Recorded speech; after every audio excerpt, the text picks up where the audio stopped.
What's up, everybody? How are you doing on this Sunday night? It's Kelsey, your host for this evening, getting ready to talk about all things Schmoedown that happened this week. And it's been a pretty crazy week. I've got a lot of stories to tell because I also did a little side trip to Vegas that things that happen in Vegas should probably stay in Vegas. And to my right, I have the amazing, talented, and beautiful Mac Daddy. Alex, how are you doing? I literally thought you were about to say Paul. Amazing, talented, and beautiful PLD. And I was like, right, exactly. I can understand the confusion. That's okay. But I like how you said, what happens in Vegas, stay in Vegas. But soon we're going to talk about it. I mean, it doesn't stay in Vegas very long, but it should stay there. All right. And below me, I have the amazing, the talented, the beautiful PLD. How you doing tonight, Paul? I'm doing pretty good. I am being that guy. I'm wearing my own merch on the show. As you should. The kind of show I usually do. I'm not going to lie. I do that pretty often. That's because they're comfortable. They are so soft. I like to work out in mine. Yeah. Like really consistently. Yeah, and maybe one day someone will come up to you and be like, "What is that?" And you can be like, "Well, good sir, let me tell you about it." Well, after this week, people are going to come up and tell us how cool they are and how they listen to it, because then we did have that big piece of news happen this week on our channel. We got over 1,000 subscribers. It happened, guys. We got over 1,000 subscribers. It happened. C2A1K is no longer. Now we have I'm dreaming. C2A2K or something. I don't know what's going on. But C2K 100K. I would like to thank Christian Harloff and SCN Live for that last little push there. Little nudge we needed. That was very nice. Yes, cool. we appreciate it. And now we don't know what to do with that responsibility of having 1K, so we're figuring that out. Yeah, guys, people like I said, like now that we can do super chats and Streamlabs and all that stuff, like it's kind of easy when a channel has one person, or like say like it's the Adams brothers, it's two brothers who live together. We have 11 people on our show. So we have to get us all together to figure out how the hell do we do this, or what the hell do we want to do, and getting us all together. Oh god, that's dangerous. Yeah. First of all. Well, that being said, not all everyone has individual roles. So some people are much more active than others, obviously.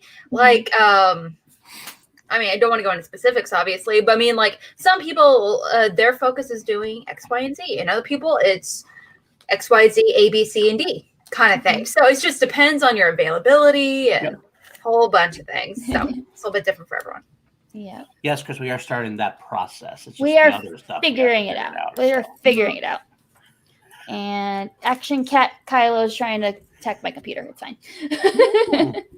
All right. Well, starting out this week, some interesting stuff happened. I mean, we did have the Atlanta matches go public, but we kind of already covered them our last episode, so we won't be talking about them probably again. But on Friday night, there was a little show in Las Vegas that had a bunch of Schmoedown people involved in. It was Mark Ellis had a comedy show, and Kaiser and Makuga and Ken all opened, and it was fantastic. It was worth the 5-hour drive to and from in one day. Yeah. Wow. That's quite a bit of a drive for a comedy show. I'm not gonna lie. I don't know if I would have made it. Yeah, I drove 5 hours, watched the comedy show, then hung out for a few hours afterwards with people, and then drove back. I'm not gonna lie. I would have been like, "Fuck that." Also, I got home at 9:30 in the morning. I don't like road trips. I don't like being in cars longer than 2-3 hours. I just don't. I get it. I'd rather fly. It was worth it though. Kaiser's set was amazing. I'm so glad I got to see it. Very good stories. He was super funny. Great conversations with him afterwards. And then right before his birthday too. Yes, absolutely. It was great. Like, come on, birthday party in Vegas. It's fun. And then Makuga crushed it. Like everybody was saying Makuga crushed it. It was awesome. And then Ken, of course, was hilarious. And then Ellis, it was some of the same material that I had heard in Atlanta, but somehow it was just as funny, if not funnier, the second time hearing it. So I laughed my head off. So it was great. So if you have not seen Ellis do a live show or any of the other people who did, please do, because it was worth it. I definitely would have come around here. So I think Yeah. it's gonna be. I mean, that many people, that many cool things, absolutely. Yeah. And Of course. Go ahead. Go ahead. No, go ahead. I was gonna say, and too much information. I've lost 20 pounds, so my drinking tolerance has gone down. So I got very drunk on 2 glasses of wine, like embarrassingly drunk on 2 glasses of wine. I was wondering if you're gonna bring that up because I was gonna say we did say Mikey 2 beers on a show after one point, and then we're gonna have to go Kelsey 2 wines. Kelsey 2 wines, because I used to be able to do 2 and be fine, and I did 2 and I was not fine. I sleep in my car before I could drive home. So I took a nice nap in my car before I could drive home. Girl, I feel you. Now, if it was 2 glasses of wine, that's fine. But if it was 2 claws, then we'd have a problem. Yeah, no. Then I'd be like, okay, well, we need to get your tolerance back up. I demand it on screen at all time. I'm sorry, I'll block it. Yeah. So now I'm resting my liver for a little bit so I can be good for Houston. Gotta prep yourself. Oh God, FOMO for that. You can't talk about Houston. You can't talk about. I gotta go leave for a little bit before we talk about Houston. Oh, and that was another person that was there. He didn't perform, but Mark Riley was there, and so I had a great chat with Mark. Mark is one of the nicest human beings ever. It was so fun. Thanks, Joan Carl, for sticking around for a little bit. We did go a little bit late tonight, but yeah, in the action, guys. Oh, thank you so much for jumping in, Carl. Yeah, we appreciate it. All right. Well, that's all I had about talk about Vegas. So I guess we can move on to a certain match that happened yesterday. It was kind of a deal for us. I didn't mean to make you cry, Paul. I'm sorry. I'm sorry to remind you so soon. It's very soon. It's way too soon. I had a very hard time with that match because I loved everybody involved. I didn't know who to root for or against, and so I just watched. I was rooting for Clark on the desk. That's who I was rooting for the whole time. Like, yeah, go Clark. We love you on the desk. Awesome. That's where my attention was because otherwise I didn't know what to do. Well, it was definitely an entertaining match. I'll give you that. Chance, I gotta say, Chance was the winner of the night. He actually had the best match of the night. That's why Corruption won. I mean, we can talk about questions and stuff if you want, but Chance just pretty much threw a perfect game, I think. So, besides the missed bonus point, but I mean, it is what it is. It was hard to beat that way. But we should go into it, right? We should go into it a little bit. I mean, the first round was the first round. Drew and Queenie and Chance were pretty much what you expect. Mike did seem a little rusty in the round one. He was not at his A game. He had like only 4 or something like that. Like 4, maybe 5? Maybe 5 or 6. I can't remember the exact number. Yeah, it was something like that. Either way, it seemed like it continues to prove to me something like that Ben Bateman has said before is that he's amazing in IG. He does do pretty well on teams, but that's the reason why he's not always hitting the high notes in the in singles. Because he's not a great first round player. He's a great teams player, but he's not a great singles player. Andrew Ghai, on the other hand, also proved something, I think, in this match, and his round one was pretty good. I think he got 7. He got 7 out of 8. Yeah, so he was almost spot on. That's pretty damn good. Great. Andrew Hale is saying that Mike got 5. That does sound right. That does sound right. So, so I was that right away for the first round. I thought that's a great start to the match for the family. Because my opinion before was that if Drew Ghai, if Debonair could beat out KO in the first round, then the family would probably win the match. Unfortunately, I was proven wrong, but that's okay. Do you guys have any thoughts about round one? It's pretty standard all around. I mean, nothing particularly interesting, honestly. Well, then we should touch base on round 2 then, huh? Yeah. Well, my thing about round 1, just 2 quick points, was I feel like people need to stop Drew Ghai. People need to stop sleeping on him. He is a strong, solid competitor, and I feel like this round 1 was good proof of that because he crushed it. And then I also, even though Mike didn't do as well, I do feel that he's gotten back in the groove. Like after seeing what happened, like Spectacular and things like that, I was kind of worried like how he would be coming back into playing. And I didn't feel the same thing I felt watching him in Spectacular for sure. He felt renewed. He felt like he was going at it. I thought he was funny. That's what I took from him. I felt the opposite. Really? Honestly. I felt like he was rusty. Well, I meant more his attitude as part of his watch. I definitely agree. A lot of it's psychological. I mean, just like any competitor, I feel like 90% is psychological. And a lot of times these competitors are overanalyzing, they're overthinking certain things and, they're second guessing their abilities essentially. But I mean, like, I know for a fact he can do better. He's talked about it numerous times. He's like, yeah, when I'm good, I'm great. When I'm bad and I'm overdoing it, it shows, and it's very obvious. Now, that's not to say he didn't do bad overall. It was just very clear in the first round. He was like, he's trying to pull himself out of the water at that point. So. I will say what he wasn't weak on was he definitely doubled down on his heel character. Yeah, like he seemed like even more heel than he's ever been. Like he finally, it's almost like I remember he said before that he struggled with the heel aspect a little bit in terms of because he always wanted people to love him, and so when he didn't love it, it was kind of weird. So he kind of went back and forth.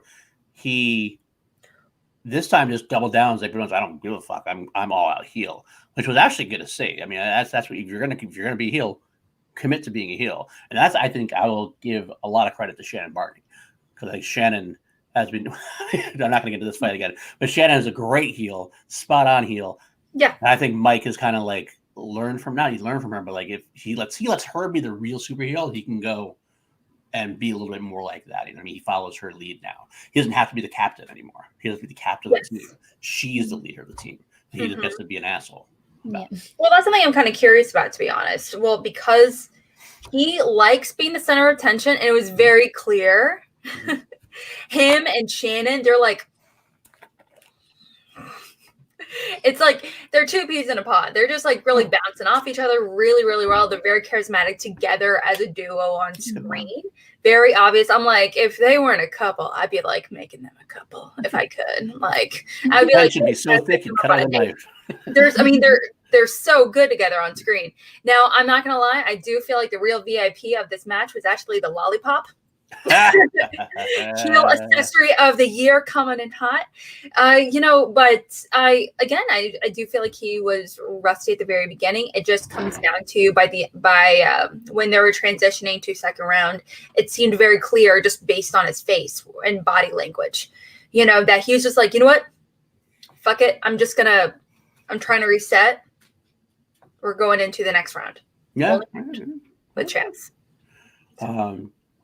One note, actually, before we go into the next, we should bring up the pre-scene, by the way, which is pretty funny. The Barbarian and Bandit scene. Oh yes. I really want the Band-Aid Brigade to become more of a hashtag now. If I can't have Bagel Boy, I'll have Band-Aid Brigade instead. I don't get the whole Bagel Boy thing. I really don't. What don't you get about it? That's like, okay. I was like, I don't get it. I feel bad. Like I don't. I get the story behind it, but I'm just like, who cares? That's like the mindset. I'm just like, who cares about a stolen bagel? Like, I think honestly the funny part was, I mean, like it is about funny. It. Like he got annoyed about it. Like it's almost like that situation where you're in high school. If like you let somebody know something bothers you, like people are gonna double down on it because that's what you do. Like if like you don't talk about it, it kind of almost would have gone away on its own. I think. But it's just that's what happens. So it's part of the thing. But I don't know. Either way, I like Band-Aid Brigade just as much. So Barbarian, I salute you for that. I am really curious to see him, the Barbarian, a lot more. Like he was really great in the scenes for sure. I would really love to see more of him in the future. I feel like he's might be relying a little too much on the whole Gucci-ish inspired persona a little bit. Maybe a little bit too much, but that's just me. So I am kind of hoping he kind of comes into his own a little bit more, just based on what I assume he's going to do well this season. Fair enough. Darren, good for you. It's always good to get as the fans come up with names, it's always fun to have happen. So, But anyway, the other thing we should mention about round one, one of my favorite parts of the round one, I just remembered now when we were going into it, when Chance was going for, I think it was when Chance was going for the, the bonus point. I think it was the bonus point, and Drew McWeeny totally just like stared him down. I know. I The was heel like, up is like, is he going really, really aggressively heel? I was like, Like, that's a heel move right there. I love it. I love everything about I was that. like, is this going heel? Is she going heel? Please do more heel. I want more. Because he's intimidating. Because he is intimidating as fuck. I mean, he's a big man. I mean, he lost a lot of weight. He looks great. He looks like really healthy and everything else. But even so, he's still a mountain of a man. He's still kind of got that intimidating presence. So yes, see, Chris Adams agrees with us too. Love that part of it. So. All right. Then there's round two. Round two. So yeah, corruption, probably to Paul's dislike, spun Spinner's Choice, correct? And then picked DCEU. Yeah. Which we know is definitely probably shrink the mics. And as soon as I heard that happen, I'm like, oh, they're gonna do really good this round. Okay, here's the thing about the DCEU thing. The idea that the inner geekdom slices are on the wheel was kind of put up before. I know when Pollyanna put Harry Potter on the wheel against Snyder. That was that's when the barriers started breaking. They started putting this as an idea. That said, I didn't think about it as much. Like this is gonna be a round two thing now, and it's like, okay, I mean they're movies, so I guess they technically could be on. Now that I've seen it, I'm not a fan because at this point there's going to be a level. You're not going to have like the round three type inner geekdom questions on a regular slice because it's not the same thing. It's not fair. But at the same time, to have like the most softball of questions be on round two for that reason, it just seems like it's a disparity. And now people like Mike Kalinowski has an easy. Any inner geekdom person now has an easy round if they just have those on the wheel. There's no reason an inner geekdom player doesn't put DCEU and MC or something on the wheel because they're going to get the easiest questions. I mean, when you start off with who's the director of Batman vs Superman, I mean, like the only thing easier. My mom knew that. Exactly. Literally, my mom knew that, and she doesn't even know movies. Right. And I will say, Highlander came out in like 1999. I do have to say that. This is no disrespect meant to PJ Campbell and the crew because I love PJ Campbell. I know he's got a hard thing in front of him. I don't believe actually he wanted the inner geekdom slices on the wheel. I think that's something that he had said at one point also. But that's the way that's a one pointer though. I don't care who you are, what slice. That's straight up a 1 point question. DC and any other league. It's it's hard to say. I don't think. Yeah, no. It's one of the most talked about movies of the past decade. I agree. I mean, they were all very simple. It is totally one pointer. And plus round two, and just in general, it seems like it was a little bit different because if it's round two, it shouldn't be a who directed or who's a star of or who's like. They're supposed to be a little bit more in depth, so that you can. I mean, did you really need a multiple choice for some of those? I mean. Really? It doesn't. I don't understand that. I don't understand the idea behind. That's what I mean. Right away, I'm like, I don't want the inner geekdom slices on the wheel anymore. I just don't want them on the wheel for regular matches. If that's the level they're going to be, then they're not worth having. I do want them. I do think that if they are going to be on the wheel, I'm totally fine with that personally. However, do they need to be as intense? Probably not. I mean, just like, watching this with Drew Ghai and Bateman and Goddard, like we just saw earlier, a level 5 IG question, buddy, what is your deal? He just keeps like headbutting my leg and trying to paw me and like, mom, like action cat. He's like, so many action cats. Sorry, but he's trying to paw me and get my attention. But if you're going to go into that, a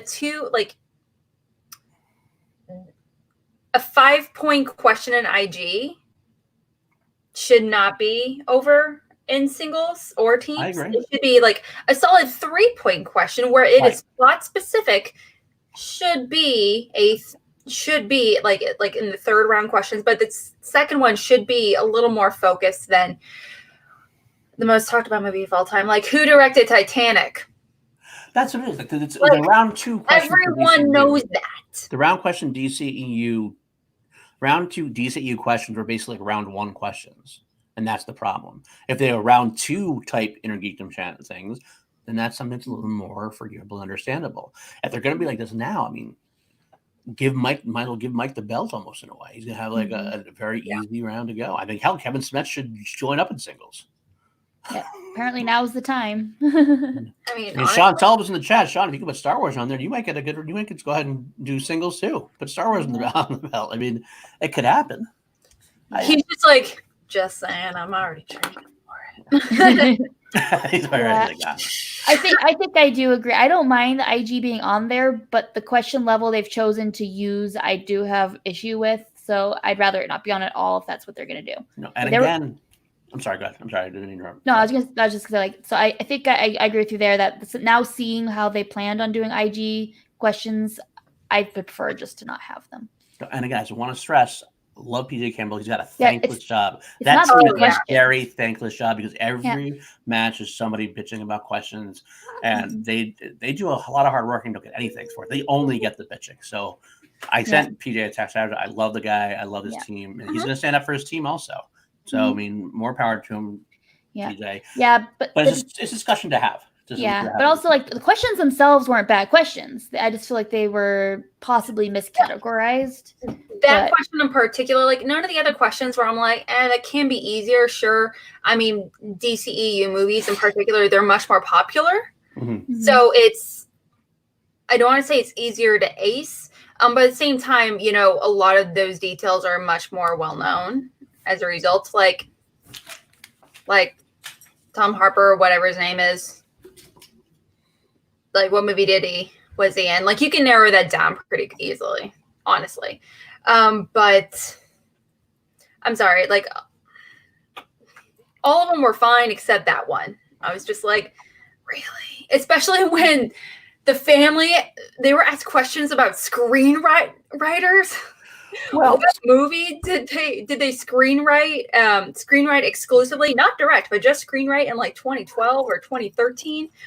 But if you look back at the movies, if you expand them, to be fair, the Coen Brothers questions, for the most part, with that exception, weren't much more difficult. I mean, Drew didn't have any problem with most of the Coen Brothers questions, and they're pretty simple type questions for the most part too. That one, except for that one, which was one is clearly harder than the other, though. It was definitely, yeah, absolutely, and that's the case. It's definitely a really written. I don't remember if anybody. Do you remember exactly how it was written? How it was? Yeah, it was like what 2014 movie was screenwritten, buddy. Stop. Was screenwritten by the Coen Brothers, right? I mean, it's. They said The Single Man because they did write that movie. No, they said Bridge of Spies. Bridge of Spies is what they said, and the answer was but yes. Oh, sorry. You're totally right. I know. But because they did do that. That was, I think, that was directed by Steven Spielberg, right? Bridge of Spies is directed by Steven Spielberg, yes. Yeah. Yes.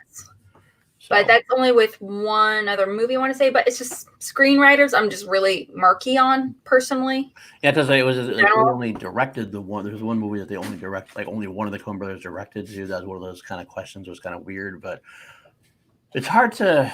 I don't. I mean, it's funny that I think they would have lost the challenge anyway. I think they would have if it went down to it because the year was in there. Because the year was in the question to the 14 to 2015. I almost think it would have been worth the challenge just to kind of like. Yeah, I mean, how often do you really use challenges in movies? Not very often, but it does.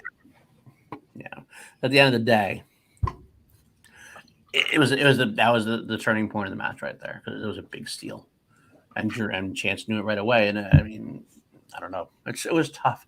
It's a tough thing to watch because after the momentum, because actually Andrew Ghai said it in, I think it was on the Facebook group at one point where like he said momentum is everything, and that was the killer momentum. Broke the momentum. Yeah. Mike had the momentum with the DCU. They were getting it back, and all of a sudden, boom, instead of tying the game or taking the lead again, it was a steal, and that deflated them down. Yeah. So then, is that anything else about round two? I can't. Nope, that seems covered to me. So we go to round three. Andrew Ghai got a little flack for having Drew McQueen go first and having Drew McQueen go on the 2-pointer, him take the 3-pointer. I am one, and I'll say this real quick because I saw this earlier. Yes, just really quick. And Anthony Piccarelli is in our chat tonight. He is the one who was on Facebook saying he was going to live use an event. He was nervous because he has never been anywhere. He's going by himself. He was nervous. He would be shy around people. And so Christian said that he should come find us. It looks like he has come found us. And if you're there, these two lovely ladies will be there. Jake will be there. They will take care of you. I wish I'd be there and I could meet you. Come to New York, come to Boston, come to LA for the spectacular. You make me that. But yes, Anthony, salute you. Come find us. We're very, very lovable people, I think. Drunkenly lovable. Yeah, we'll be drunk, but we're very nice. But you sent, I think it's Yusan Tran is mentioned. It was the 6th number 1 contender match that Ghai has lost. So I'm wondering if it's Drew is someone who. I'm sorry, go ahead. You act like you're done. Ghai is our Lord and Savior. So, what's that? But I mean, obviously there is sadly a pattern. So I'm wondering if it's just the pressure, if it just comes down to the knowledge. When he does good, he's great, so I wonder what's kind of causing a little bit of iffiness, lack of confidence. I mean, I will say that Drew is someone who does get in his own head a little bit. I know that in the New York event against RMB, Kim, me, we were all like sending him texts and like talking to him and saying, you got to get out of your head now. And it worked because he was worried about, that was the case where he was in the Dan Merle situation of Drew versus Merle, where he was actually Merle in the situation. Like if he lost to RMB, it would have been like, amazingly pathetic for him or whatever. So I know he does get in his head. However, with the performance that he gave during this whole match, I don't think that can be solidified because he did not lose the match. He missed the one question in round 3. That was a tough question for him. That's going to happen. That's not a choking thing. That's not a getting into his own head, because he didn't lose because he didn't miss something. Because sometimes there's been times where he's like missed something, and that's caused it to be like a snowball effect where he missed more later on because his head was on. He didn't miss anything. The only thing he missed was that one 3-pointer. Yeah. I mean, I guess you could maybe argue that he was still, his head was on the round 2 question versus Spies and stuff, but I don't think so. I think that Andrew Ghai played the best game of his career so far. I think he did amazing. I really do too. It just happened to be that chance through a perfect game. Mike got DCU. Yeah. And sometimes is the way the cookie crumbles. They scored 31 points. It's not like they were destroyed. I mean, the Corruption scored 36. They tied the record. Yep. Yeah, absolutely. It was a very strong match. Like, I was in the comment section of the action stream commenting when they were talking about Chance and how strong he played. That, like, we've seen personally, Chance studies constantly, like, while eating dinner. He's sitting there studying, like reading note cards. Yep, he is very impressive, and I would also love to see Chance in Inner Geekdom singles, other things, because I think he could do very well, not just in teams for sure. And I would like to see him compete more. I feel like low key Chance has been like even underrated about. Like people just don't talk about him. I agree. He's very underrated. He's been he's been carrying Corruption for a while now, and that's no slight meant to Mike. I mean, Mike's not a bad player. I still I respect the hell out of Mike, but Chance has been the A player on that team for a while now. Whereas I mean, Mike is best suited for Inner Geekdom. Yeah. Well, I think they both have vastly different strengths, obviously, and that's what makes them balance out so well. But also, their chemistry was great. I mean, like throughout this entire match, I mean, they there's like points where they would be like, okay, this answer, like they were like constantly. So it felt like it was rehearsed almost. Where versus a lot of other teams, they don't really have that chemistry right out the gate. Right. Absolutely. Obviously, but that comes down to, I think, Corruption outside of the Real Rejects is the longest consistently running team that we have right now outside of as that resulted from Anarchy. Yeah, I'll agree with that. Bye, Larry. And Larry Payne, we like you. Love us. Sorry, I had to go. Bye, Larry. Say hi to Lindsay for me. Yeah, say hi to Lindsay, definitely. Chance at actually 84% despite that 2-3 record is true. It's very true. So I wonder who his next competitor will be. Oh, the Frank in singles, I don't know. It's a good question. Mm. But so we go back to the round of 3 questions. I mean, obviously, Drew. Everybody do. I mean, it was because of biopics, and Andrew Ghai is not well known for biopics. That's why he let Drew McQueenie handle it. So they were given the easiest question. Easiest biopic question ever. Of all time. And you could tell once Drew Ghai's like, yeah. Fuck. Like, yes, founding fathers and Who's the Boss also came from Anarchy. That's true. That is true. So they are still together. there you go. Actually, for some reason, I thought Corruption came before. That makes no sense, but that's what I thought for a minute. But either way, so I felt bad because you could tell Drew Ghai do the question, and once the 80s came up, it was Drew McQueen getting. It was just awful at that point, and there was no coming back from it. They had the nice pull for 5. Then let's talk about the Corruption 5. They totally did a Bateman. I think Chance knew it right away. They totally did.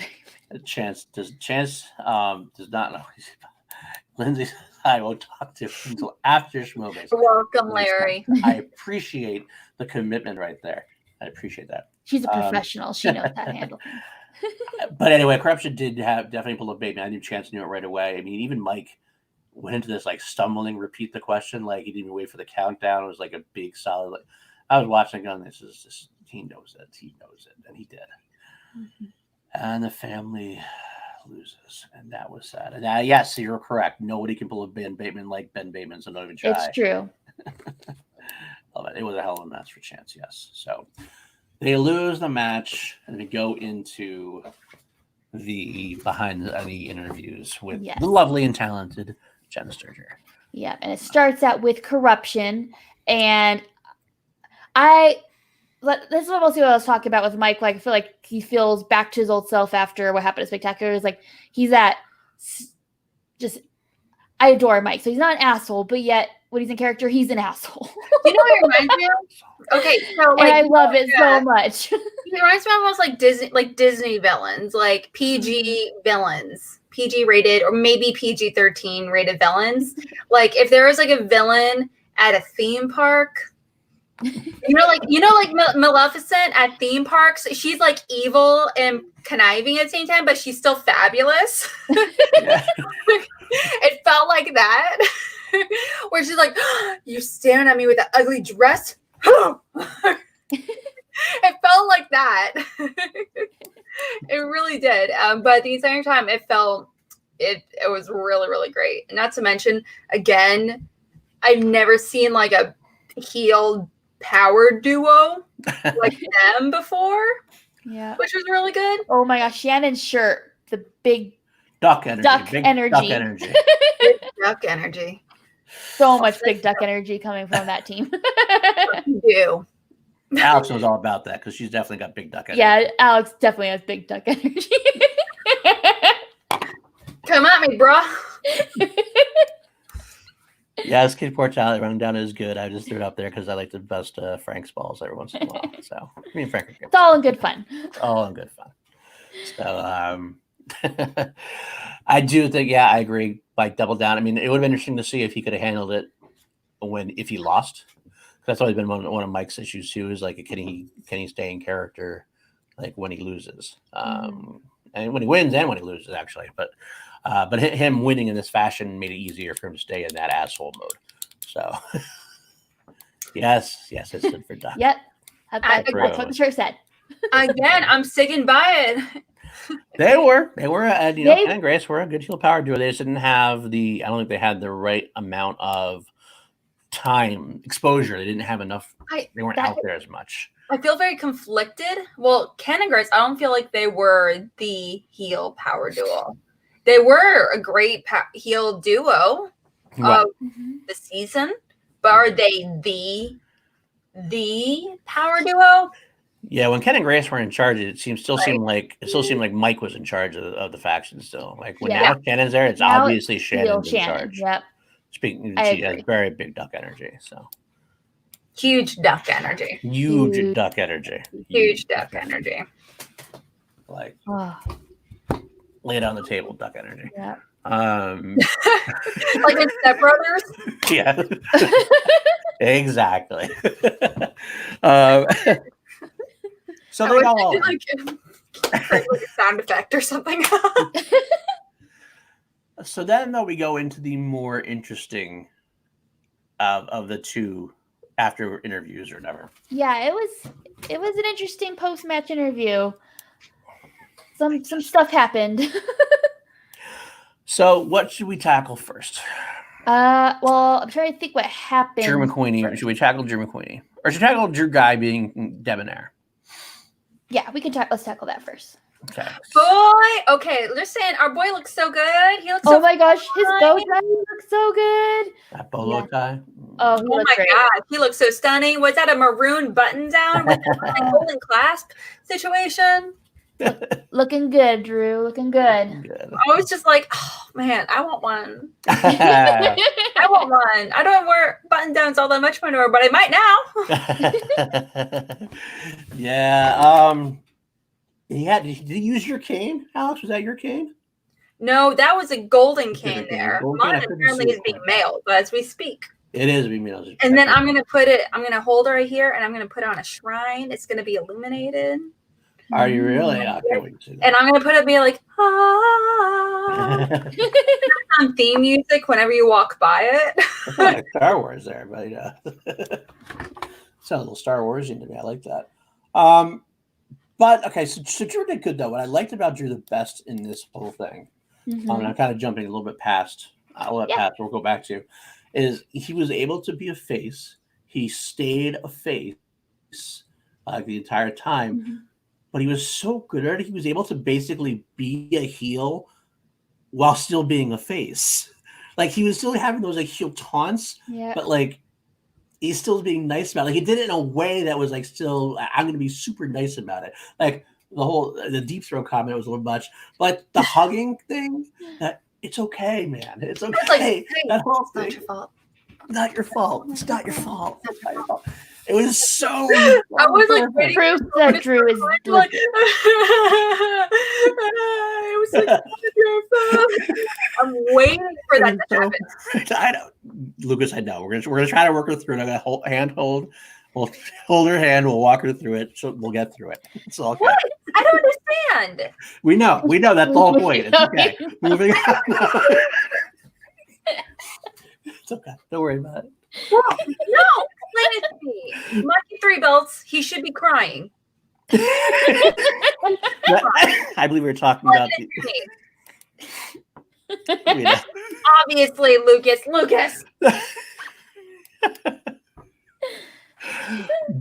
But anyway.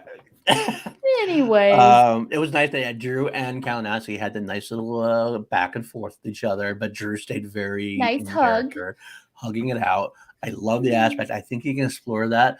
It's going to be gold. I was worried about Drew as a heel, or as a face, rather, because I like him so much as a heel, but Mhm. I think I can be very, very well satisfied with this character. I He's do not too. a face. He's not a fucking Well, face. now we gotta teach Alex what faces. Hey, no, he's not a face. He's a tweener. We'll When find you're throwing out that kind of sass, being like, yeah, you deep throat that lollipop. out. That's not a face thing to say. I will admit. It's I'll not. admit. Alex, it's not He's your a fault. tweener. It's not your fault, Alex. It's okay. It's okay. Oh. Look at Sophia. And Alex, yes, that could happen. I could see the greatest thing about me and Alex. Okay. Let me just really there. Do you guys really think he's like a real legit face right now? As of now, from his one match where you've seen him as debonair, I feel like he has potential to be a face soon. Maybe we'll see that in Houston or beyond. Maybe. But as of this one match, with his deep throat comments and his quick snapbacks, it's not your fault. It's not your fault. You know, it is sure as fuck. He is sure as fuck not a face. He is a gosh darn it tweener. Such a pretty face. That's true. Such a I pretty think face. he is a face. I think he's a new type of face, a face we're not used to in the league, but the face we need in the league. He's a tweener. A I will tweener say- is someone in the gray zone. He's like how Ben Bateman was when he was transitioning from heel to face. He's a tweener. Ben Bateman during Anarchy Tournament was tween. He is a tweeter, that's for sure. I will give you that. He does tweet He quite a does bit. tweet a lot. So. Y'all are weenies, man. I'm not wrong in this. I'm not wrong. Just because you're not wrong doesn't mean you're right. Fine. I'm okay with that. I will 100%. Not a fucking face. If you're a face, you're like, it's obvious you're a face. I will He concede. was not that. I will concede that I would like to see appearances more before he makes a complete determination. But he's definitely not a heel in a way that he was a heel before. He is he's trying to be face heel, which is something slightly different. Tweener. No, there's a difference between that in a way. A tweener is someone who kind of goes back, like he goes back and forth. It's a between heel and face. That's why that's what tween means. Between. We kind of go in between. Sometimes you do heelish things, you can do face things, you can do heelish. Really? Mm-hmm. Yes. I've never known that. We know you don't know this. That's why we're trying. I didn't grow up with wrestling. I have no clue, but I was told specifically it is someone that's that's in the gray zone. Like someone that has tendencies towards both, but is not wholeheartedly both of them. Well, that's kind of They're like, no matter what, they are going to have some heelish and face tendencies at all times when they're in character. Right now, it doesn't vary match to match. It's always. It doesn't not necessarily match to match, but I mean you can do both and be okay. You can kind of do heelish things, but you're still basically the cheered guy. Like Hulk Hogan was always cheered for everything he did, and he did mostly. Well, I guess that's not actually a great description. Hulk Hogan actually did a lot more heel things than you ever. That's like Ghai was always cheered on for doing his heel stuff. So. But that's what happened with The Rock. That's what happened. That's the biggest story is The Rock. The Rock was a fake. The Rock when he first joined in WWF was they tried to get him over as a super face. He was like Rocky Maivia, the blue chipper, and he was all super nice, super sweet, and everything. And he got booed the heck out of it because everybody hated how bad he was. Then he became a heel, became all attitude guy, started all the catchphrases, started doing everything else, and he got over so much the heel like Andrew Ghai did that they had to turn him back to a face. But he still did a lot of the heel things, so he's still kind of a tweener, even though he was the face. I think Drew is in that direction of tweener. I don't think the definitive answer is yet, but I like the fact that he's jumping to the face side. It's almost like when you bounce on it. It's almost like I would say you bounce on a trampoline. He's in that bounce phase where you're not quite sure where he's quite landing yet. So he's definitely. You could be right. He could be an absolute tweener, but at this point, he's trying the face angle out. I want to see. Yes, I agree with that. But as of now, this one match, a tweener. And like next match, Houston again, he might be a complete face, and I will accept that completely. And it will hurt my heart, but I will accept it. It's hurting my heart to have to agree with now, you. It's hurting my heart to have to agree with you. I do want to fight with you a little bit. I know. I made a banner for it. But I understand what you're saying, and I'm not gonna. I won't go too far away and say we'll sort of magic. This is a little magic. We lost all our viewers, guys. We had so many. Everyone is like pissed. They're like, what the fuck? We came here to watch a fight. We thought blood was gonna get shed at some point. We will do that at some point. Trust me. I'm sure a fight will break out. We can't help it. We want to do that blue versus green fight. Fuck you. Blue is a great color. Fuck you. But anyway, yes, Kelsey's a banner for Kelsey does have a banner for pretty much everything. Yes, she's done that pretty well. I'm trying to be prepared. Okay. Well, that means we do have Drew versus Mike in Houston. We should probably do you want to talk about that first, or do you want to go into the other news from the We can just talk about Houston for a bit. All right, let's go to Drew. It's relevant. All right, because since we were kind of going, we had Drew versus KO in Houston. I think this is going to be an awesomely fun match. I do think that Drew and Mike are going to get into each other's heads. You already saw them trying to get into each other's heads now. And yes, Daddy. C2A is probably more tweeter than we were. We were a heel group. Now we're a tweeter group. Speak for yourself. I'm a face. You are not a face. You are definitely not a face. Face. You are definitely I'm not a a face, face. guys. I'm a face. You have a face. That's about all you got. I'm a face. We're faces. You put on your face before you come onto the show. That's what you always say. So Drew versus such Mike. good faces. In the wrestling ring. So I wonder if there's going to be some kind of wrestling angle, because that's what they had last time, and hope there is, because that was the best part about Houston's match. The whole Titantron, the locking out, getting into the ring.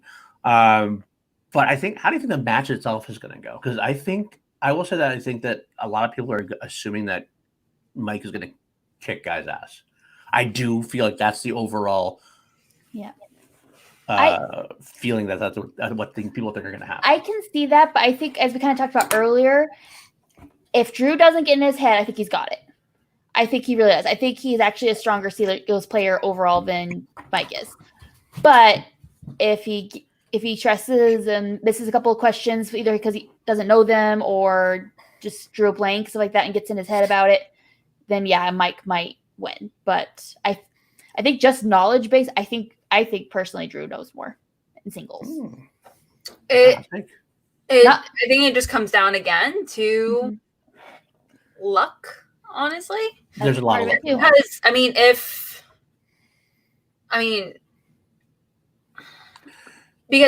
so if Mike gets an IG related slice, he's unlike Flint. He's just gonna fly through. It's gonna be easy. But I mean, like, if it's if Ghai gets even one of his strengths, something like rom-coms or action movies or anything like that, there's a lot more options. There's a lot more movies to choose from. DC, how many DCEU movies are there? Not many. Is really not Man that of many. Steel, Batman vs Superman, Justice League, Wonder Woman, Suicide Squad, Shazam, Aquaman. Essentially. And so hypothetically, they would be deep cuts. But after this match, are there? Maybe I don't know. But there's hundreds upon hundreds of potential movies that Drew would have to understand, know, or recognize at least if he gets his strengths. So it comes down to luck. I think that you're not wrong. There's a lot of luck involved. I mean, there's gonna be a couple of things you have to look into. Round one, who stumbles in round one? Who's ahead in round one? I think that's a big point. Round two is exactly what you said. Those round two wheel slices could be anything. I do think that Drew can get into Mike's head more than Mike can get into Drew's head. I also wonder, and this is my own supposition, maybe I'm underestimating Mike here. I wonder if Mike doesn't underestimate Andrew. He does underestimate him, I'm sure. But also on top of that, Drew has a lot more to lose. Well, I think they both. Drew is barely in the top 10 competitors right now, ratings wise. But at the same time, also, if Drew is underrated and Drew is right now expected to lose, it's kind of good. Goes back to one of those things as well. He's the underdog. He's the underdog. He's underrated, absolutely. But also, he's going to have to work that much harder because, again, with strengths and weaknesses. Either way, okay, all right. I think it's going to be Barber. It's stacked against him. It really is going up against Mike. So I hope it's a good match. I really want to see a good match, and I hope that it doesn't come down to anything. Oh, thank you, Ryan. My competitor, part of my faction, by the way, Death Proof. What's up? But Man of Steel, Batman vs Superman, Suicide Squad, Wonder Woman, Justice League, Aquaman, Shazam, Birds of Prey. So 8 movies. Yeah, Birds of Prey is, I think, but I don't think it qualifies yet because it's now on DVD. Don't they wait till it's on DVD before they'll put Schmoedown questions? Well, I don't know. Technically, the DCEU doesn't really exist anymore either. They kind of have gone away from that to a degree. So I don't. But as far as in real life, the DCEU has been something that they've gone away from. I don't know how that affects the Schmoedown. I don't know if Birds of Prey would be in that or not. Like I know they just basically have started doing single movies instead of having a connected universe. So I don't know, but I don't know exactly how that works as far as the Schmoedown goes. That'd be a good question to ask PJ. Whatever, maybe at some point. Also, Birds of Prey can also be part of releases as well. Yeah, that's true. Very true. Very true. Sure. Yeah, that's another one. Yeah. Batman complicates things too. It depends on what's involved in the Batman. I don't know how that's going to connect. It's not. Is it connected anymore? Is it now? We know Joker wasn't. Joker's DC movie was not connected. Oh yeah, and Nerd Chronic's got a point too. There's Suicide Squad and then the Suicide Squad. Yeah, that's gonna be. That's gonna be amazing when that question's come up and they'll put the wrong one. I thought it was a sequel. It is a sequel, but that's what they're calling it. They're calling if you it confuse the the movies. Yeah, Suicide Squad is the first one. The second one, the Suicide Squad. I thought that was a working title. Nope. No, that's it. No. Yep. I think they're trying to. That's really stupid. They're trying to reboot it, I think, in a way. Yeah, that's really fucking stupid. I don't disagree. I'm not gonna argue with that, girl. Yes, that's what I'm saying. I know Joker's We're gonna reinvent ourselves, guys. We're gonna put "the" in front of the name. The call to action. That's it. Of $1 billion movie. And I am the PLD. Really, Jim. But anyway, enough about that. I think it's gonna be great. We don't know what the other match in Houston's gonna be yet. It's not been announced. Christian did say a title match, but that could be a lot of different things at this point. It could be Founding Fathers defending the belts, maybe against Corruption, but that would be Mike doing a double bill. So I don't think that's going to happen. And it could be IG. IG could be Smiths versus somebody versus either I don't know Mara, the winner of Hot Man and Chandru, or I mean there's a lot of different ways you could do that. I don't think Dan Murrell defends it there. I think that's not going to happen yet, but it technically could be that too. Depending on how the singles title thing goes down with Roka, the whole mini tournament with Roka and Oyama going on, followed by it's Snyder versus Irwin, and the winners face each other. So if that does, then maybe we have Dan defending. But it could be either way. Let's find out what they're going to go with that. Or I don't think it'll be a Star Wars one. That's one thing I think we can rule out. I'm hoping it's going to be a IG match. Right. My fingers crossed. I just really want someone to challenge Smets. I'm dying for that to happen. Dying. I don't think that's the undercard, Chris. I think that's actually going to be the headliner. I think Drew versus Mike is going to be supposed to be the undercard. Yeah, I mean, honestly, I don't think that's the case. I think that's the undercard. I do. Yeah, I don't think. I think a belt being on the line would be an undercard, to be honest. But yeah. I mean, whether it's the main event in your own head or whatever, I get that. I mean, maybe that's the more important match for you to see. That's up to you. That I get that too. But you keep saying that. Is that officially actually said that's the headliner? I don't think that's because that makes no sense. Because a belt would be on the line. So why would you make the belt an undercard and just an old rivalry match the main thing? Right. I don't see that, but I could be wrong. Well, that's very true. Also. That's always true. But you're totally right, babe. You're totally right. I'll give you that. Yes, the call to action live. Yes, that's what we said. But anyway, so besides Houston, going back to the Corruption family match, we do have the other big piece of news that drops. That I was shocked about. Yeah. Did not see that coming at all. Drew McQueenie retiring. He pulled Andrew Ghai. And I don't have his number. No. I can't call him. We need to drunkenly call Drew McQueeney. Who's got his number? I can't drunkenly call him. So somebody send us his number. So no. I feel like I'm hoping this is story. I don't think he retired. Fingers crossed he doesn't retire. I just love him so much. I feel like he's just like right on the edge. I'm hoping he's just going to become like a free agent or something, or it's going to be in story where, or there's going to be like a clip where he disappears for like a month or something, and you get Sam Levine like finding him somewhere like in a library or something, like what they did with Lon Harris. Yeah, and Winston. I'm hoping it's going to be something like that where Sam's like, man, we're going to get it to you. I know we've made you promises, but it's going to happen. You have to trust me. That conversation needs to be had. And I'm hoping that's going to be part of the story.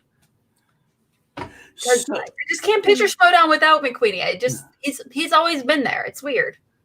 It's possible that it's just a temporary thing in terms of maybe McQueeney had something going on, or he had something that he had to leave for whatever reason. Yeah. Yeah, me too. That is perfect. Me too. And I just saw this earlier on. Robert said that it is going to be Mike versus Ghai headliner. He said that on Facebook, and if that's the case, I don't think a belt is going to be the other match then. I don't know. So I didn't see that, but that could be the that could be the case. Because there's corruption. Economical wise, it does make sense, but I know the players don't like to do double matches, especially live events. That's what I've heard. So I don't know if I think it's going to be the way. Long time to see, Bateman. So, well, either way, it doesn't really matter who it is. But going back, so now we're talking about German Queen retiring. It definitely was I think it was a bit sore. I don't think he's really retiring for good. I just think he might have something going on that we don't know about. Needs a break for reasons. Of course, that I think Abby Friel actually said it best. Doesn't that set off the bells in everybody's head on the Action Army? That's still Dre playing somewhere? We got one person free.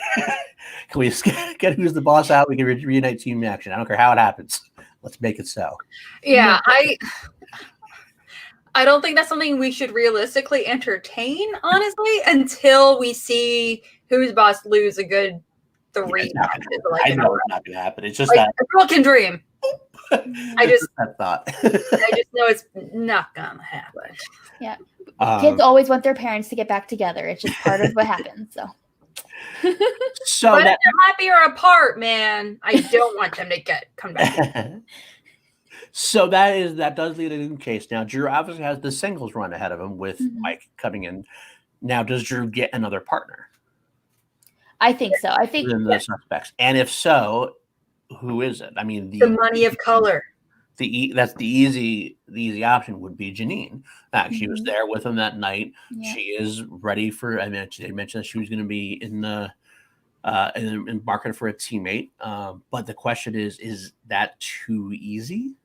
Yes, Riley, we are trying to. I have suggested it many times and has not happened yet. So, if you want to help, speak it into, what is it called? Like speak it into fruition or something? Speak into existence. Speak it into existence. Yeah, I guess that. Yes. So it could be Janine, but is that also maybe a red herring? You put Janine out there, you make that happen. You throw in somebody else as like a swerve. I saw a lot of people in the chat mentioning the Crusher. I mean, she's retired, but she's involved in that faction in ways, and maybe she's vocal about how she actively does not want to come back, though. But which I know, but also we never know like what's real or what's not. I think it's Janine personally, but I'm entertaining the idea. It could be Cushing. Stepping back, there is some roads to get there. Obviously, Drew and Rachel were going to be a tag team in Anarchy at one point. That was going to happen. Didn't happen. They have both mentioned that they would love to have seen what would happen if that. They trained together actively for like several weeks, and they have great chemistry. Yep. So and I will also say that one of the reasons Rachel had said she left is like she said at one point that the game was going in directions that she wasn't a big fan of. She's not a big fan of the character stuff and all that kind of stuff. Now that we've kind of turned more towards a sports angle, it almost seems like it might be something that would have maybe appealed to her a little bit more. I don't know. And also, I honestly don't think so. I mean, I feel like it would be the exact opposite, honestly. It was sure, it's absolutely going towards more the sports angle, but their thing is, you have to be comfortable doing character at this point. If you're not okay with that to a certain degree, it's just not going to happen. Even Harloff says, like when auditioning competitors and everything, you can be really good, but you have to be great with your character. Yeah. But Cushing has been talked about being one of the greatest of all time, despite not having an active character. I think she's the exception to the rule with that. I feel like that I can. You know what I mean? Like they would be forgiving if she just wants to just do her thing. You know what I mean? Because she's with Drew in this instance, he's got the character thing covered. She just needs to be there to like be there. You know what I mean? Like, I will say also, like Ryan is saying, it's pretty clear that Rachel's done competing. And supposedly I know the scoops. I don't know the scoops on this at all. This was just me entertaining the idea. Yeah. I do think overall that Rachel's not coming back. I overthink too. I was just like, not happen. I'm just having a discussion to entertain the idea. I will say that I see the reasons why people might. There's precedence for it. That doesn't mean it's going to happen. She's not even technically considered an advisor, even though she kind of unofficially is. She's even vocal about how she doesn't even technically confirm she's an advisor to Sam on his team.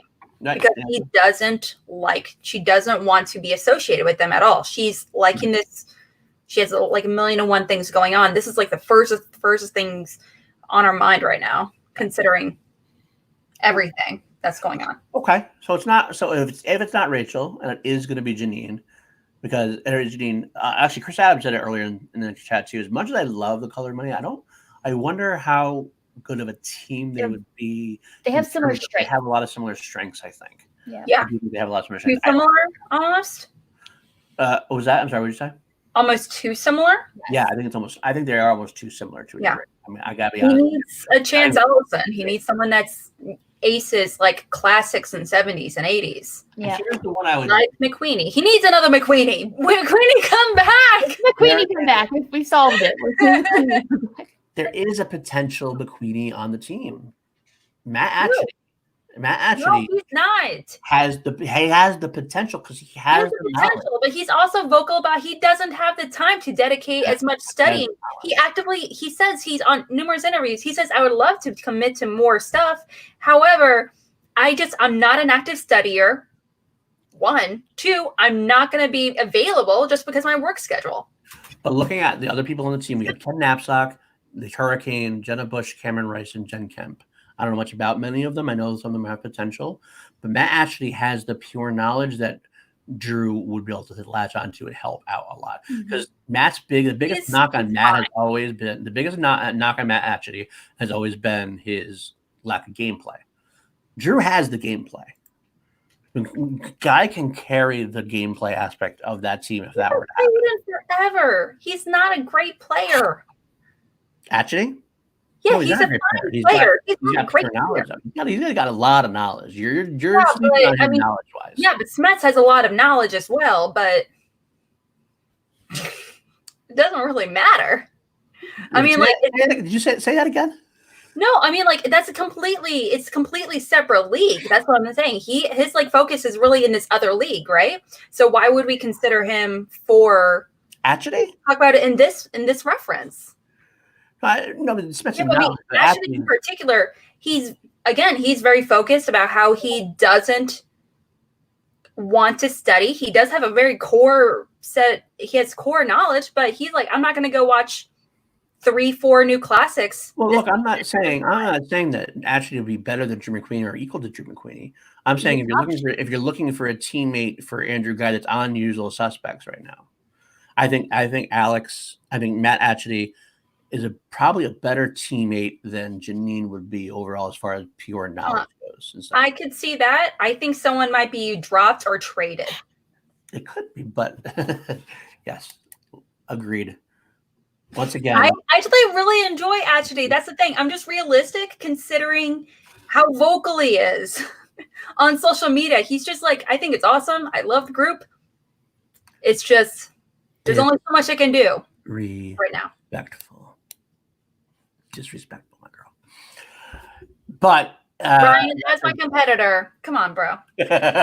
He's right. Brian knows. He knows what's going on. He knows what's going on. But again, let's look at it the other way. You got Janine, Matt Achety, Ken Knapsack's not going to be the team. I think he's going to be a singles player. If RTB might be a Star Wars player. Then if you're not, you're going to team Andrew Ghai with a rookie. Otherwise, I don't know if you do that right away. I think Drew's got to, unless you're going to go outside the faction. But who is outside the faction that you could put on the team? Sam could put himself back on the team. But I don't think that's another thing. I think it's another thing that's not going to happen. I think I put that in the same realm as Rachel. He's going to draft a free agent. But who's out there? Who's available that would make any impact at this point? Heck, I don't know. The Cinefanatics. The Cinefanatics will make it a Chris or Robert. Just saying. Yep. I like we do it at the same time. We could have a trade. There could absolutely be a trade. Maybe it'll be a trade. That could happen. Well, I just feel like it's just one of the most realistic options right now. What? Janine or a trade? Or no, I think a trade. A trade. I don't know. Or Janine. Make a trade. Usual Suspects doesn't have a lot to trade right now because they have the rookies, which are. I mean, every team has rookies. Obviously, so who's a better rookie? It's kind of like I don't really know which one you could trade for anything. I don't know. Bonnie was traded. I mean, come on. That's what I'm saying. But Bonnie was traded. That was, okay, but maybe he should hit up RMB and see if we can trade a. RMB has some solid players. If he's able absolutely to trade with for Ethan Irwin, yo. Ooh, Sean Sullivan with a knock there. I like that. That's right, because you have read Knapsack's book. We know that. So let's see that. That is a good question. Let's see if he trades his entire original roster by the halfway point. I think he might trade his entire Never roster. know. I don't know. Deep 13, I don't think he would, but right now because they won. But there's a lot of potential. There's a lot of potential going on in there. I think the most obvious, the most obvious one would be Janine. But I want to see if. Let me see. What comment, Chris? Chris wants me to highlight a comment of his. This one? Who's the boss loses their next match, Ben dishes the exchange, and joins the usual suspect reuniting team action. Come on. Chris, I think from your lips to the Schmoedown God's ears, that would be phenomenal. No doubt. If he loses a handful of singles or something, hypothetically, I don't think that's going to happen. But, oh, my sweet baby Jesus. Can you imagine the first live event where they come together? Dude, I have been writing. Action would come out in droves. I have been waiting and writing this fan fiction ever since they broke up. Fan fiction, right? I have fan fiction. It's not Slash. I'm not doing that for you. But I will go. Sure. I will write a fan fiction. My fan fiction states that somebody is going to be abandoned by their faction, and they're gonna have nobody left. Everybody's gonna think they're all alone, and then still Dre is gonna start playing. It's the acoustic version that they can get away with, or a David B mashup of Team Dre, and then all of a sudden everybody's gonna lose their fucking mind because then either Ben or Drew, whichever one, will be at the top, will be the back with the lights on them, coming down, rejoining the team together, and then I'll cry. Making like handshake, like the Mega Powers handshake, reuniting. That exact team action 2020 in the house. I never thought I would say. Honestly, I never thought I would see the day where I would be like, I want Ben Bateman to lose. Please drop him. Can we make that a new hashtag, please? Team Action 2020. Let's get it done. As much as we can do. Maybe Christian will hear it. We got to make Christian think it's his idea, and then he'll just support him doing that, and then it'll work. That's a damn good hashtag. I'm backing that 110%. I'm backing it too because I love crying in public, and that's what will happen. I have cried like 10 times when it comes to Schmoedown. I cried when Bateman won. I cried when he won, and I cried when he lost. I was just like the entire time I was like tearing up, and I was like, he worked so hard. He's been training for so long. Yep. And we were like hugging each other. I even got moved enough in Spectacular where I didn't boo the hell out of Bateman. Yeah. I would have sucked and then we just and then our throats just went raw from all the screaming we did against R&B. Oh God. Oh. Sorry, not you. Okay. First of all, how dare you? Excuse you. I like you, but boo boo. Yeah. You saying, Trent, you're doing a weird thing here. You're actually uniting me and Alex. Yeah, you have brought the team together. That do work well in today's competition. And now you're saying as a team it wouldn't work in today's competition? Let's calm that shit down. All right. But there's a question for you, actually. We were going to talk about that. In reality, who could Sam trade to Finstock for Ben? Well, I think what happens is you trade Drew McQueenie at that point. Drew McQueenie comes back. He wants to win. You trade him for Bateman. That could happen. Potentially. That is 110% agree, Andrew. Yeah.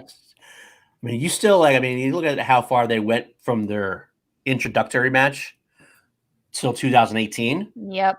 Oh yeah, Imagine 2018 to 2020. it's just quadrupled. They're I mean, Then Ben there's alone has like playing become. competitors. Andrew Ghai had his best match in his career so far just the other day. You put them up against Ben Bateman, who just had his best match of his career probably the last month or whatever in Atlanta. Putting team action back together again, I will legitimately say that they would 110% be in the title. The only completely thing I would be worried about if they were to hypothetically come together as a team is I would want them to do better in individual decades and classics. Because I mean, it's like it feels like it's nearly impossible to ace classics unless you're Paul Oyama or Chance Ellison. But it's well, considering classics is what, anything before 1969 and before, right? So that's like, I think there might be some 70s might be in there. I'm not sure. No, 70s isn't an individual decade. Oh, that's true. There's the 70s. Yeah, 70s, 80s, and 90s are all individual slices. But before that, it's considered classics. It's really weird to think that like The Graduate is considered technically a classic. Yeah. Like, oh yeah, sure, I guess, but it's because I think it's like 1968, 67. Anyway, but wait, one more thing I want to highlight real quick. Yes, I've grown as players of partnerships with Mark and Drew, and Warrior is an amazing movie. I wish I had watched it earlier. Yes. We are very much a Warrior positive podcast here. Yes. Yeah, totally. Alex, have you still not seen Warrior? Alex is banned from callback. Yep. Anyway, we're getting her off the screen now. Until she watches Warrior, she cannot come back on. Wait, I gotta bring her back on. Ready? All right, let's do this. Alex, I don't have to. There's no fight here. She didn't see the movie. That's the fight. The fight's over. She lost. I've seen a bunch of scenes in it. It's just, again, there's just so many movies I need to watch. Make that a Patreon tier. I will do a watch along. Andrew Ghai is very upset at you. He is very upset at you. You are upsetting. I was putting together, I watched like a good 10 or 15 sports movies from the 80s, 90s specifically. I know like all the movies. Lucas is literally doing pretty much a watch along. He's going back and watching all the old episodes of Action Movie Anatomy while watching the movie. He watched like Gladiator and then watched the movie Gladiator. He watched Troy. He watched the Troy episode. And he's just corresponding. And so I was like, this is a random genre. That's what I did way back in the day when I started watching. I went back to the beginning. And usually he goes through genres. He went through a thing. Wow. Alex, I just say, drop the mic.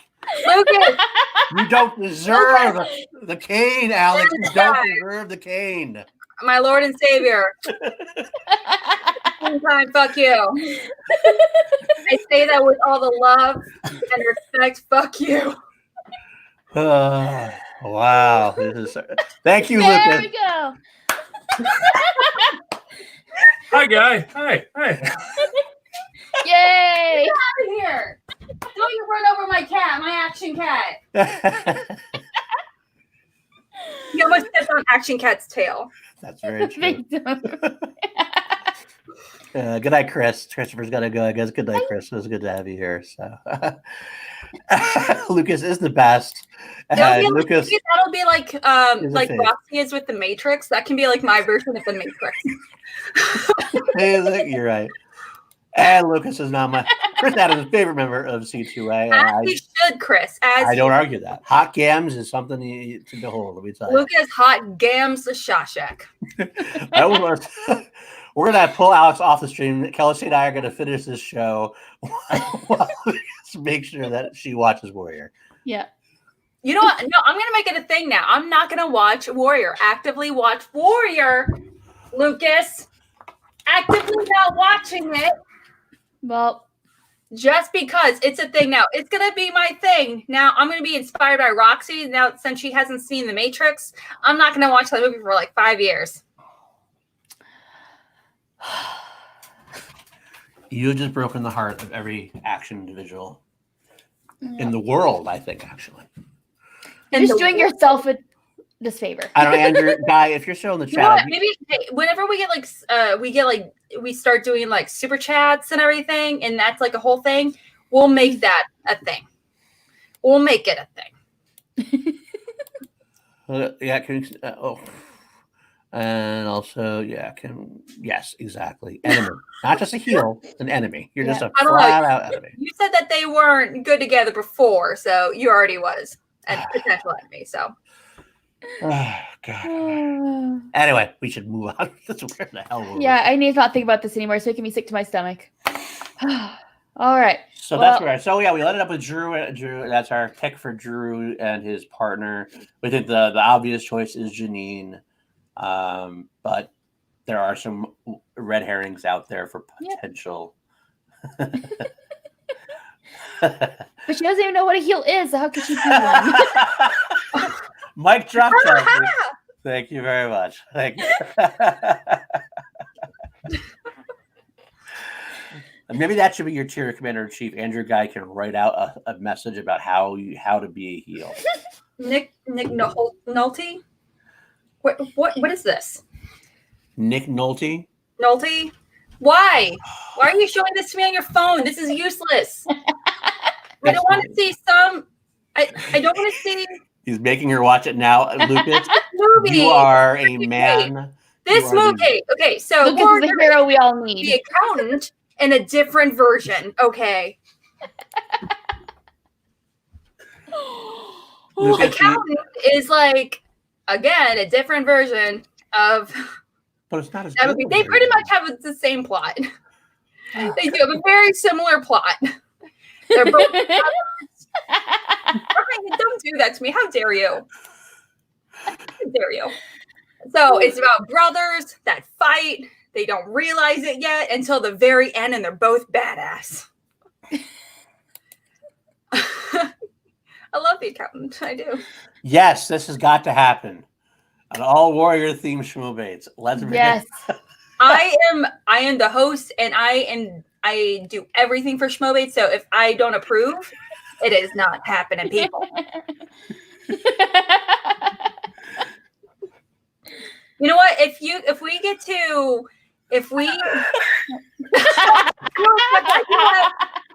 you know what? In honor of Ben Goddard doing just so kick-ass, if we are able to get to.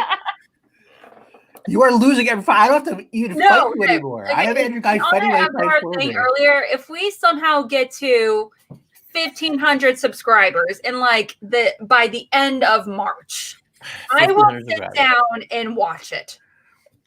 Or Lucas is just going to give you up. No, I'm tired of the chair. It's not going to happen. I have to apparently watch Naked Gun movies tomorrow. I know, right? I don't lead your podcast. That's true. And then, there you go. No I'll let other people to host it. Other people involved. Hey, I'm canceling you, boo. I know what you're talking about. You'll love me. All right, Kelsey, we've lost the rails again. Before I have to I don't know, do something harsh. Let's move on because I like Alex. I want to keep her on board, but she's making it very difficult. Yeah, it's making it hard. It's just like the very difficult decisions, when these two brothers and Warrior, they really go at it when playing football. That makes a little more sense. When they football on different teams, right? At the Super Bowl, that's what happens.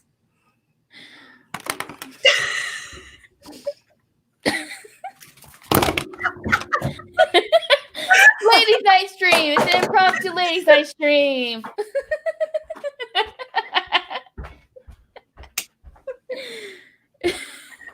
Oh God.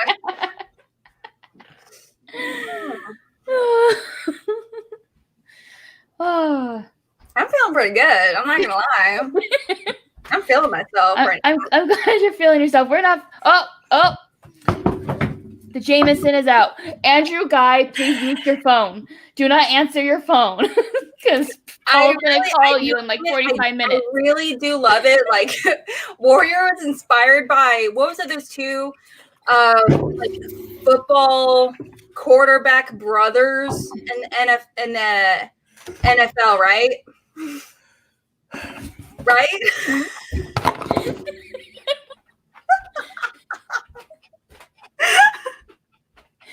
I need to DM Kim. Take Paul's phone away before he starts calling people. The Jameson is out. I repeat, the Jameson is out. Okay, we're good. I'm done. No need to talk about the story behind the Manning story. Okay, we're good. Huh. Woo! I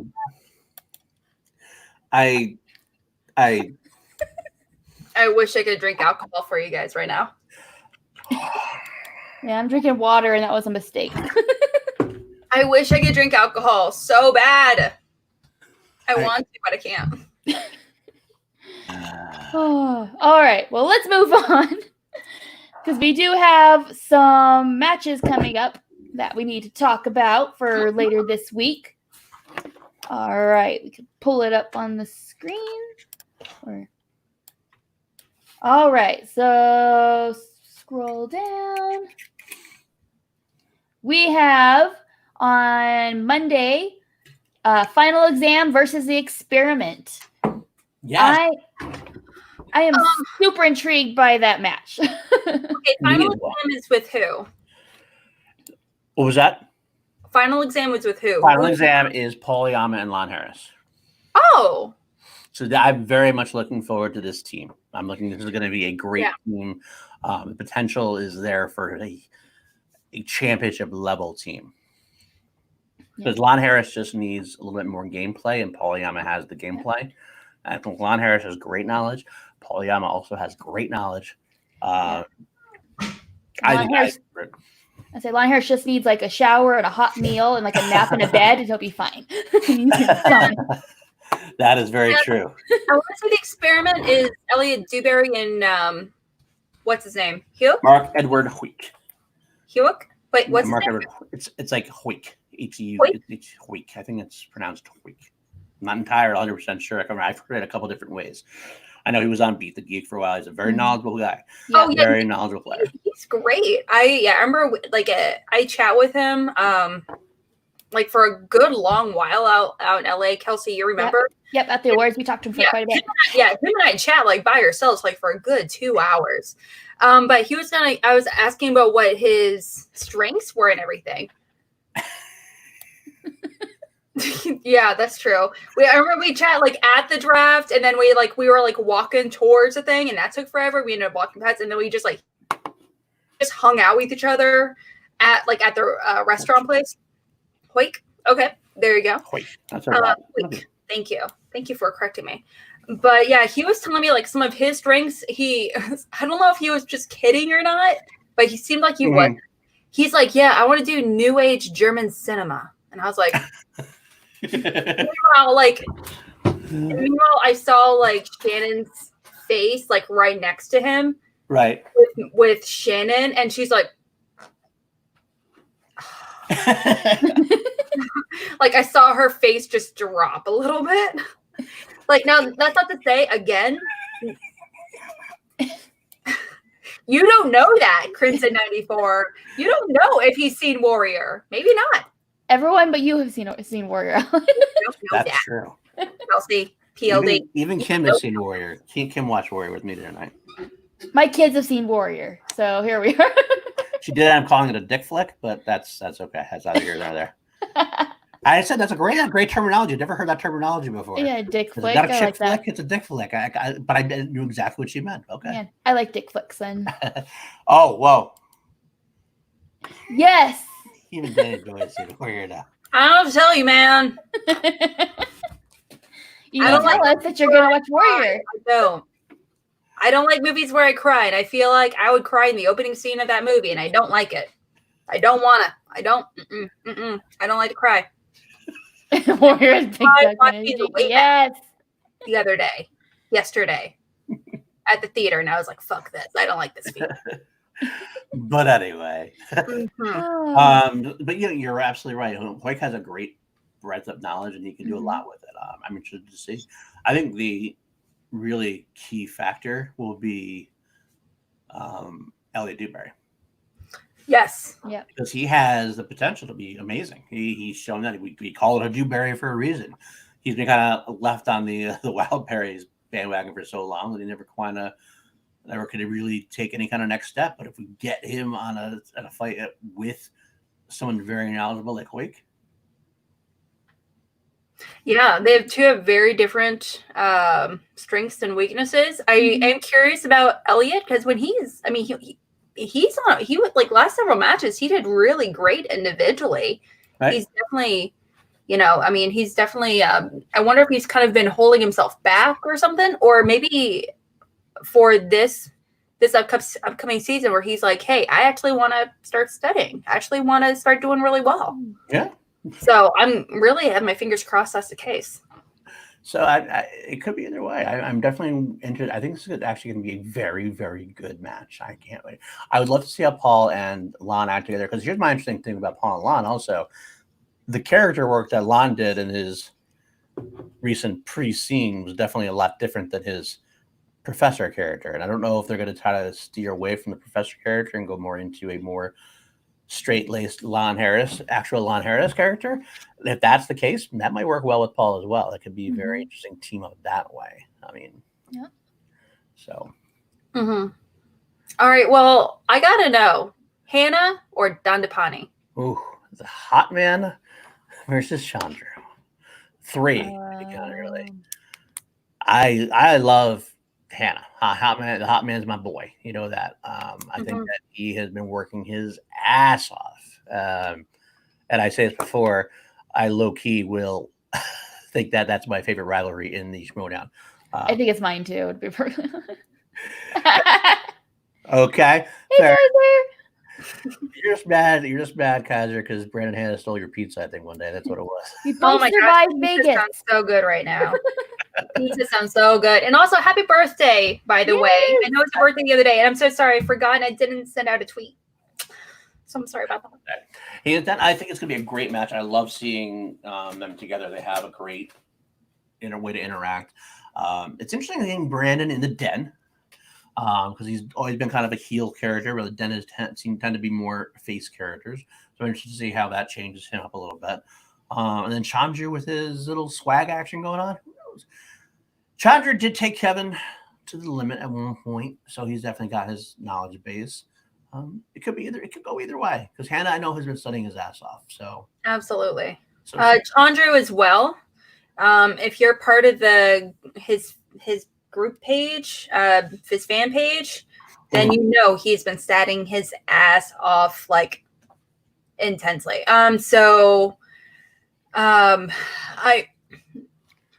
For me, honestly, I feel like Chandra. Yeah, no problemo. Now that being said, honestly, I love Chandra. I love Brandon. yeah. But something in my gut's telling me Hannah. Specifically because I remember I had a schmobait with him against. He was in a schmobait with. He actually won his schmobait recently against Frank Janish just a few weeks ago, and he had like a real confidence specifically whenever he would reference Chandra. So I'm wondering if it might be referencing that. Yeah. Or maybe it's just maybe he's just really kind of psyching himself. I'm not sure. But I know Hannah wants it. Me. I know Hannah wants it bad. He is like, well, they all want it, obviously. Of course they all want it, but it just seems like sometimes players want more than the others do. Sometimes it seems like there's like casual players. Yeah, agreed. Chandra's not a casual player though. I'm not gonna lie, he is like aggressive. Looking to even get traded in the chat. Andrew Ghai looking to get traded. I mean, Kaiser will take him to the dungeon. That would be. Can you imagine Ghai in the dungeon?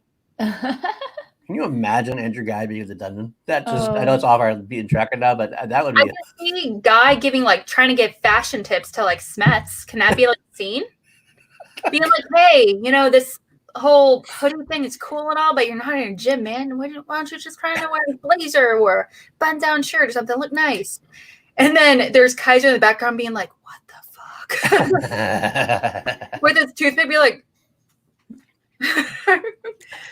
Meanwhile, video Drew's popping out, be like.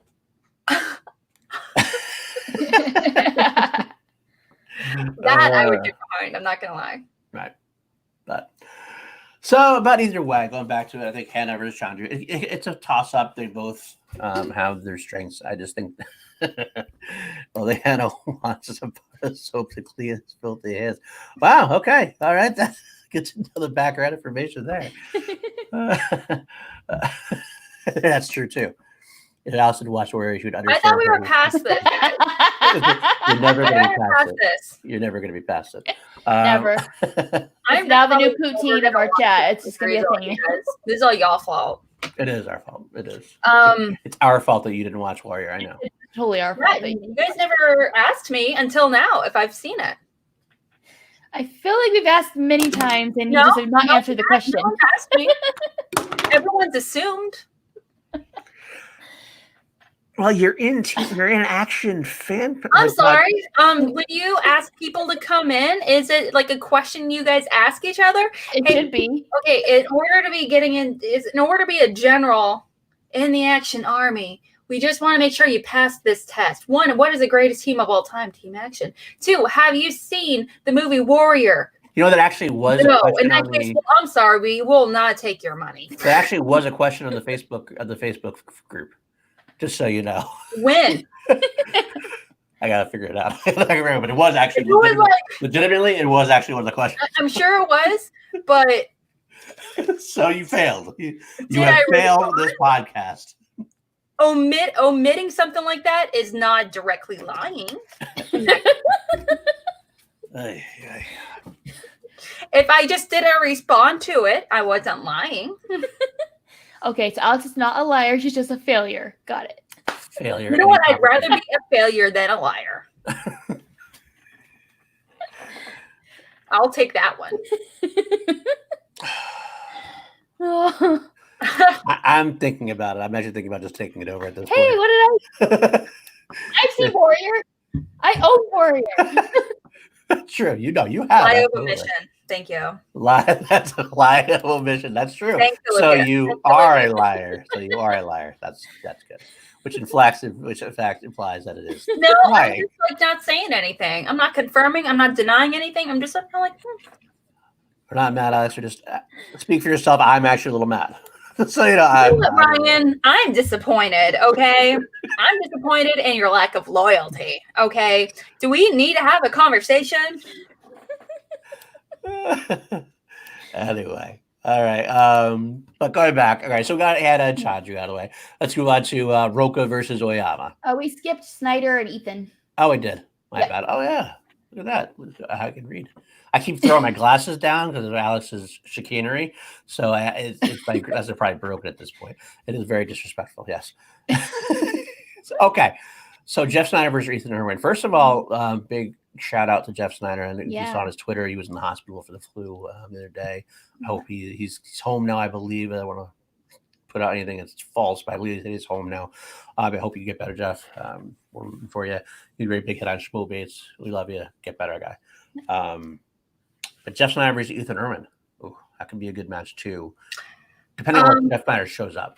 Pretty much. Yeah, but he was just released from the hospital after a really severe case of the flu, unfortunately, and so I'm kind of curious to see how okay he's gonna be. You gotta highlight that. Yeah, of course I'd highlight that. Thanks, guys. I would all do with love and respect. Eat shit. Kaiser. I say that with all the love, respect, and you have on your team. You have some of my favorite competitors of all time, and you're one of my favorite managers so far of this year. And you know you're wrong. Shit. Go back to ham and egging. Okay, that's like I say. You guys are. I love you to death, but come on now. But anyway, Snyder. Which Snyder shows up? The Snyder going to be the Snyder that he's been on the fire with the Odd Couple? Is he going to be the Snyder that was there with Bibiani, or is he going to be the Snyder that was there with Paul Oyama? And I don't know. It could be either way. I think Jeff's gotten better under Roxy. I think Roxy's been a great manager for him specifically, if nothing else. Speaking of the other manager, we're going to get to if Kaiser in the chat. So I know the whole manager of the year chat's going to start coming up again. But Roxy has done great work for Jeff specifically. So if she can keep him on track, can he still beat Ethan Irwin? And that's a good question. So I think Ethan Irwin is a powerhouse, and I think as Yeah. good as he is, I think he's even still underrated, to be honest with you. Last season, he was really hot and cold. He'd never really bounced back after losing to Merle at New York last year, unfortunately. So, I mean, please correct me if I'm wrong. So I'm really hoping this is going to be a season where he bounces back. But at the same time, I really want the same for Schneider. Schneider hasn't really been, as far as some of the greatest competitors of all time, you know, even though being part of the Patriots, they have like arguably the best team of all time. At the same time, you know, when people talk about, you know, Rushmore and everything, Snyder individually is never part of the conversation. So I would argue that Snyder's is potentially Rushmore as far as a team player goes. Yeah, but I mean, not him individually though. That's In reference to the team, yeah. But I mean, but that's not what I'm referring to. As far as him as a competitor, though, even though he has been, I can't remember. Has he been a singles belt holder? No. Yeah. He's been in contention, but never. No. Yeah, he's always been really, really solid. He's always been on the teetering of greatness. So I'm really kind of hoping both of them kind of come out of this funk they've both been having. He has definitively always had great potential. Yes. But he's never quite realized it in singles. His best shot was when he obviously went for the title against Oyama. And he almost won. He almost beat him hands down. If it wasn't for the Harry Potter and the betting a point to 0, he actually wins the belt. So I mean, granted, Paul Oyama did not have his best game that night either. So there is that as well. But either way, one question away, that means you're up there. So I think he could potentially be right up there with them. But I still think that Ethan is a monster. He's had a little bit of like the McQueenie thing going on though. It seems like he kind of gets under. He had his big run. He did lose the belt, and I think he lost in the tournament.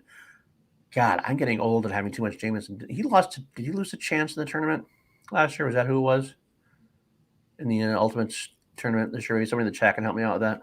I don't remember. I can't remember who he lost to. I thought it was Chance, but he played a great match, and I think he can get a great match, but he lost at the end. So at this point, if he can step back up his game to where it was initially in the original way, then I think if I have a prediction, I think Irwin wins. That's my shot.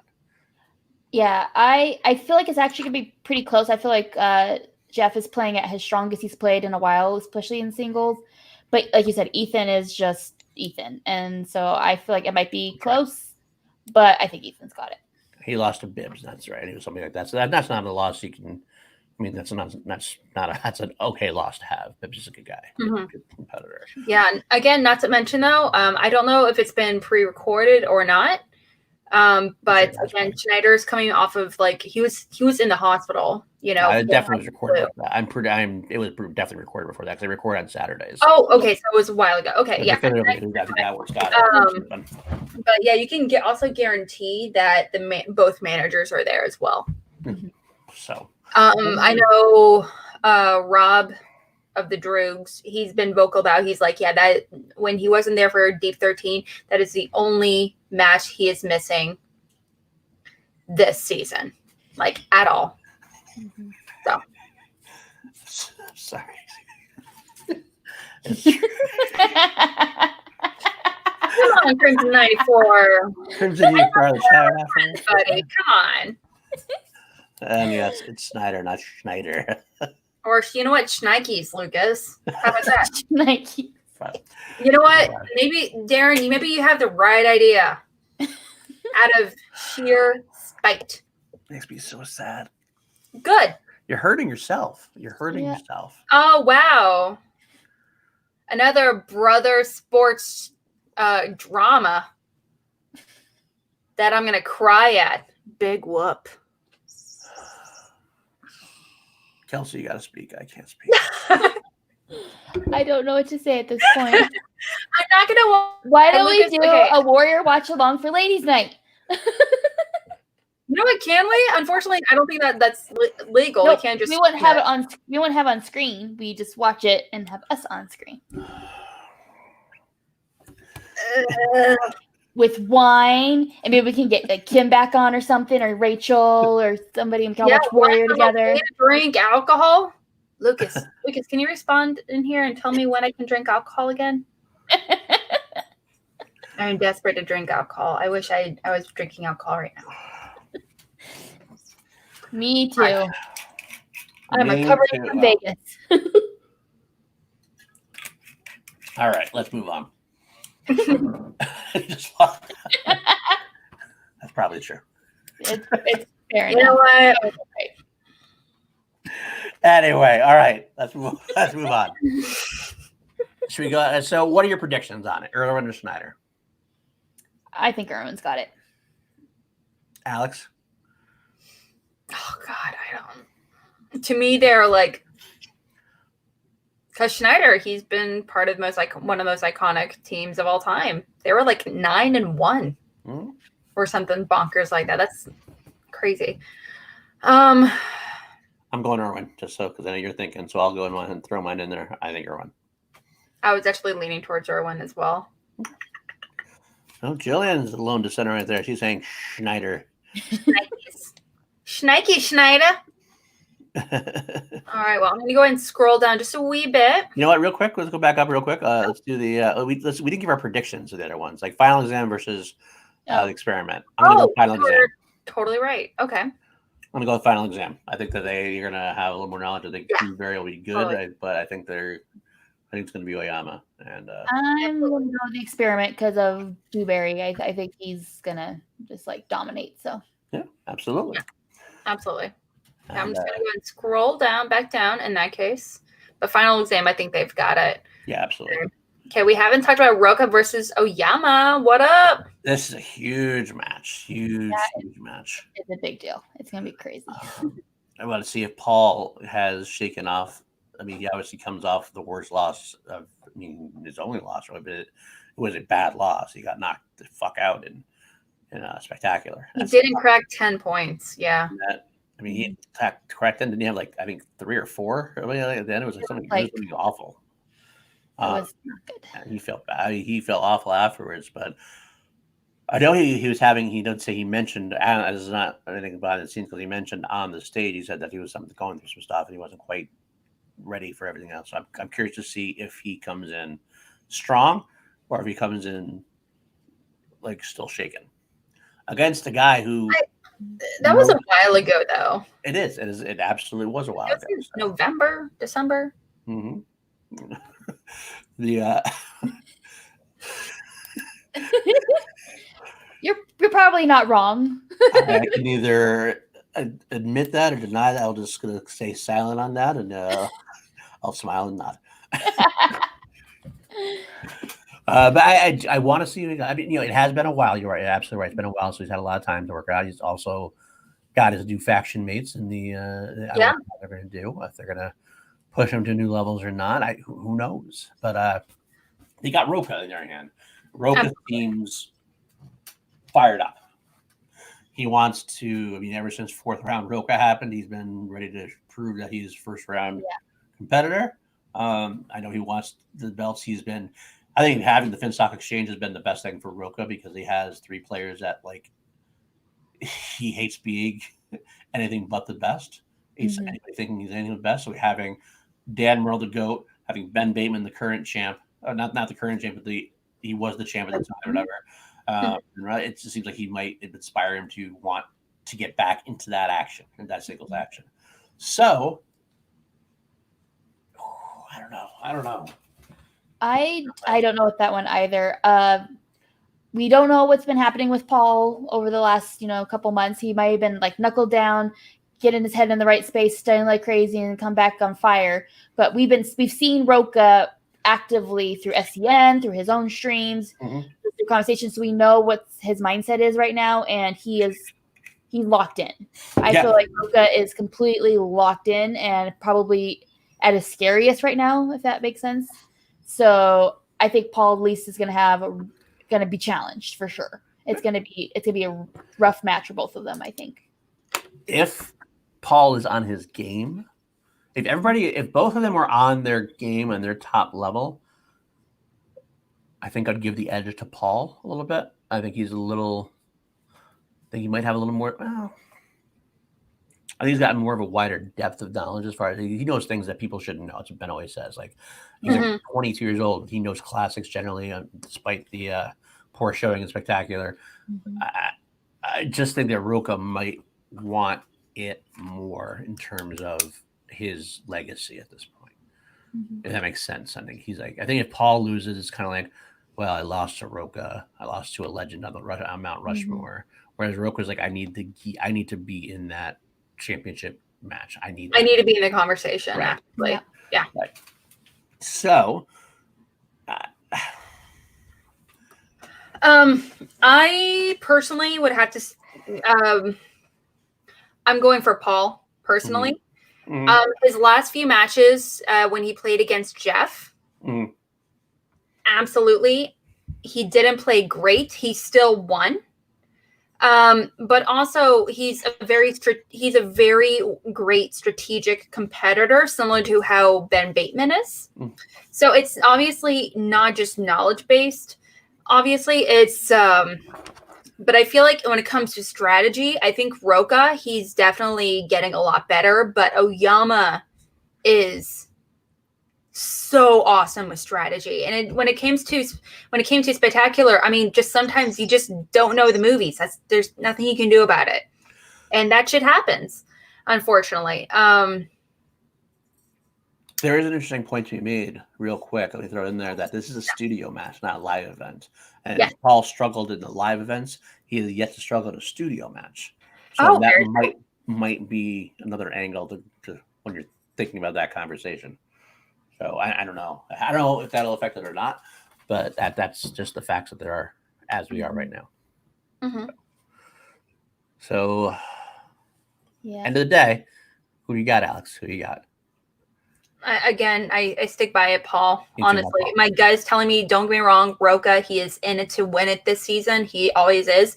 But also, he's been such a consistently great player for a while now. I'm kind of tired of him winning. It's just like I know Dan Murrell's gonna win. If he doesn't win, that's when it's surprising. But I'm like, yeah, expect him to win every fucking time because he's Dan fucking Murrell. He's the GOAT. Like, what is record? If he ever loses, he's like on the verge of death. And even then, it would be like a very tight match. That's true. You know, I mean, it just doesn't happen. So with Roka, I like Roka again. Fair enough, Lid. Fair enough. Kate, manager to future champs right there. What's up? But like I mentioned, I think, and again, the Schmo way, I believe John Roka is the man. It's just I just want new blood. What can I say? I'm sorry. I'm tired of him winning. I want someone new to win. But that's what you want. What do you think is going to happen? I do also think Paul is a better strategic competitor, and he's used that to his advantage, as he should. Fair enough. I just want to get that out there because you kept saying what you want to happen, and that's what I want to happen and what I think will happen. Okay, fair enough. Kelsey, what do you have? I think Roka has it. Just like I've been watching his streams lately, seeing him on SEN, just seeing like how dialed in and motivated he is right now. I think he's got it. I think storyline wise, if he lost, that could be interesting. Could start something, but could start some drama. Could start some in-house drama a little bit, but I don't think that's happening. I think Roka's got it.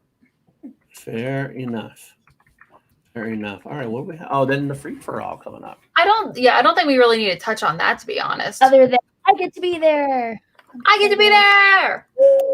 Well, I mean, I don't like when I say that. I just say like I don't think we need to be there for. I don't think we need to really kind of go into just because it doesn't really matter. Yeah. Right. Like other than I really want Bibbs to win this time. Yeah. But at this point, I also kind of want him to be at the desk. I do feel bad for him. Like at this point, I feel like last year was I felt so bad for him because he did so much. Only to lose. Unless he does the exact same thing and more, can't really live up to it. Yeah, that is true. Impossible to live up to. Now we don't even know everybody who's in the free for all yet. We got some people that we want to see in the free for all. Yeah, we got a whole bunch of people though. Oh wait, look at that real quick, just so you know. Elvis Roker debuts it before the free fall. If you guys are there, you can do a group reaction with Eric again, maybe. That'd be awesome. We're gonna be there. If you're okay with a 9 and a 7-year-old being there reacting, then I will have my offspring with me. So. Oh, is that true? I didn't hear that either. Oh, that would be sad if that happened. Maybe he's gonna be at the desk. That could be. Yeah, That'd be interesting. You know what I want to say? Hot man for the free for all. Hat man for free for all. Hashtag I want it. Hot man the free for all. Just say that it's totally a thing. And we need to cheer it as loud as possible to get on Christian's nerves. We're gonna get. We're gonna make it happen. We need to get the whole audience going to the point where it's now a thing, and you'll just be frustrated, and that'll be great. I like how Hotman wasn't like an official thing outside of like I guess our group. That's what's funny because like it started in our group, and it started everybody. It started in our fantasy league chat. Was it fantasy league chat? It started in our fantasy football league chat. And like it's just one of those things that we thought everybody knew. It was like just one of those things. It just started to happen. Just so you know, if you guys haven't heard that story, real quick, Jake Iacovetta was typing in the chat. He was typing out Hitman, and he made a typo, and it became Hotman. So of course we're not going to let that die. You're never going to let that die. Because that's what we do. We bust balls around here. The point where Hannah got involved, Hannah saw it, and he decided he was going to appropriate it, and now he called himself Hotman. And every time we can get Jake a little bit, we're all for it. And the last event, it grew so big that when Brad and Hannah brought off the wheel for the match, there was the loudest I'm talking before Eric had to fix the sound when there was some sound issues during the stream. It was still the loudest chant that came through that night was the Hot Man chant. How is that not a thing? You got to make it a thing. Do it up. Whoever. Yeah. But how Christian didn't realize that was a thing? Like we've like actively would chant it at every live event where he comes on to like drop off the wheel or something or to do something, or he would like bring up a mic or something. We would chant hot man, and he would be like hot man, and he would like do his little wave and smile and walk off. I guess they weren't paying attention. I will try. If she comes on stage, I will start cheering it happily. Switch blade. I'm for it. That's fair enough. You should definitely as you should. Good. Yeah. Be careful. If I'm not seeing some grilled cheeses just hanging out in the lobby, just make sure you don't get the donuts from Dagnino or something, because you don't know where Dagnino gets his donuts from. So yeah, don't get them from Dagnino. Get them from someone else. So that's all we have to say. Hotman there. Is there anybody else you want to see in the free for all that we don't know about? Is there anybody else you guys like Kelsey want to see in the free for all? I don't know if he's been announced or not, or if he is on that, but my kids are coming to free for all, so they want to see Smasher. That's all they care about. Free for all. That's awesome. I love it. That's who they want. And also, of course, they want to see they like corruption, so wouldn't mind seeing Mike and Chance too. So I think they gotta be in, I would think. Yeah. But so those are the ones for my children's sake. I'm hoping we'll be there. What about you, Alex? Anybody specifically you'd like I'm hoping to see some rookies really knock it out of the park. In particular, I'm hoping to see some brand new faces. I'm hoping to have another Brandon Hannon moment. You know, where we're like, who is this kid? You mean Brendan Meyer? Oh, sorry, Brandon Meyer. Sorry, Brendan Meyer. Tomato. But yeah, I would love to see some rookies really knock it out of the park and really surprise us this year. I would also love to see like Elliot Dewberry or Elliot Dewberry. Yes, Elliot Dewberry or even Cody Hall. You know, something we've kind of forgotten about, like I mentioned, to really amp it up. Because Cody Hall, every fucking match that you saying Trent is my boy right now. I gotta say, he's doing the train. I don't have to say much. Just threw it up there. I don't know. Like, he talked bad about team action, so you know. But he retracted it. it. So I'll let it slide. Did he? I kind of like his like long coffin nail, so I can just be like. Julia, I don't know if you'd be shit or not, but if you dress like some kind of cosplay thing that you do, that would be fucking sweet. Do it. Just make a good entrance. That's worth every penny. That's what's good sometimes in the free for all. Like Greg Alba's entrance, some good entrances come from Yes. from the free for all. So I'd love to see some good entrances in there. Me too. Do you think we're gonna have any managers compete in the free for all? I don't think you can. Like Kaiser or Roxy or Not in factions I think they only can if they put themselves in a slot. in the roster. Oh, Yeah. gotcha.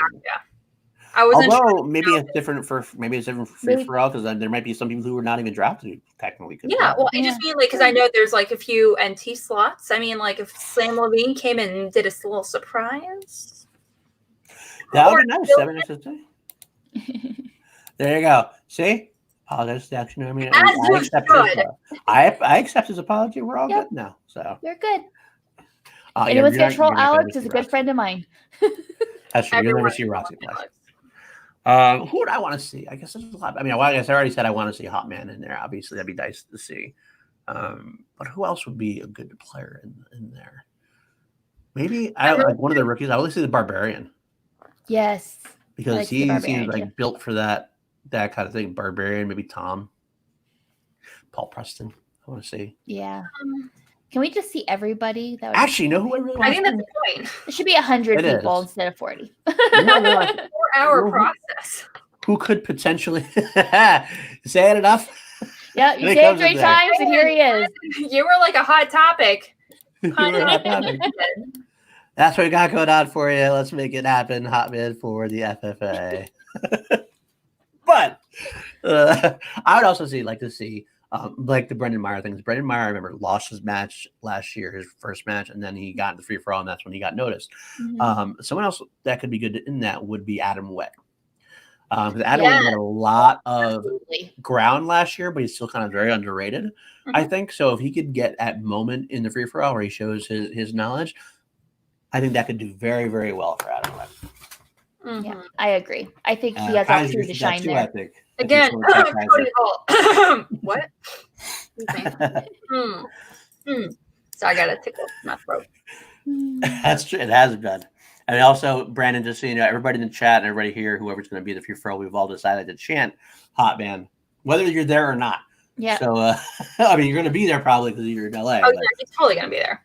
So whether you're supposed to be playing or not, we don't know. Of course, you can't announce it. We don't announce it. But if you don't play, we're going to make sure that Christian's going to be regretting you not playing. Yeah. Maybe we'll make you. Maybe he'll do an audible and put you on anyway. That would be awesome. So that's true. Brandon appears. That's also true. That is factual. Ryan, yes, you did. You just don't remember. You agreed to it. You don't remember. Little did you know, Ryan. That's actually a good question. I wonder. Louis Teresa says they won't. JT makes. I wonder if JT. Oh yeah, I forgot about him. Absolutely. Because that could be something very cool too. Because I know he told Roxy he'd be flying out for a couple of big events. So I don't know if she'd want him for the free for all or would she want him in a place where he could play multiple matches in a day to kind of get the most use out of him. I mean, I know he's going to go to Boston, but you will be, Ryan. You will be. We will recruit you. You will be assimilated. You're a mercenary, my ass.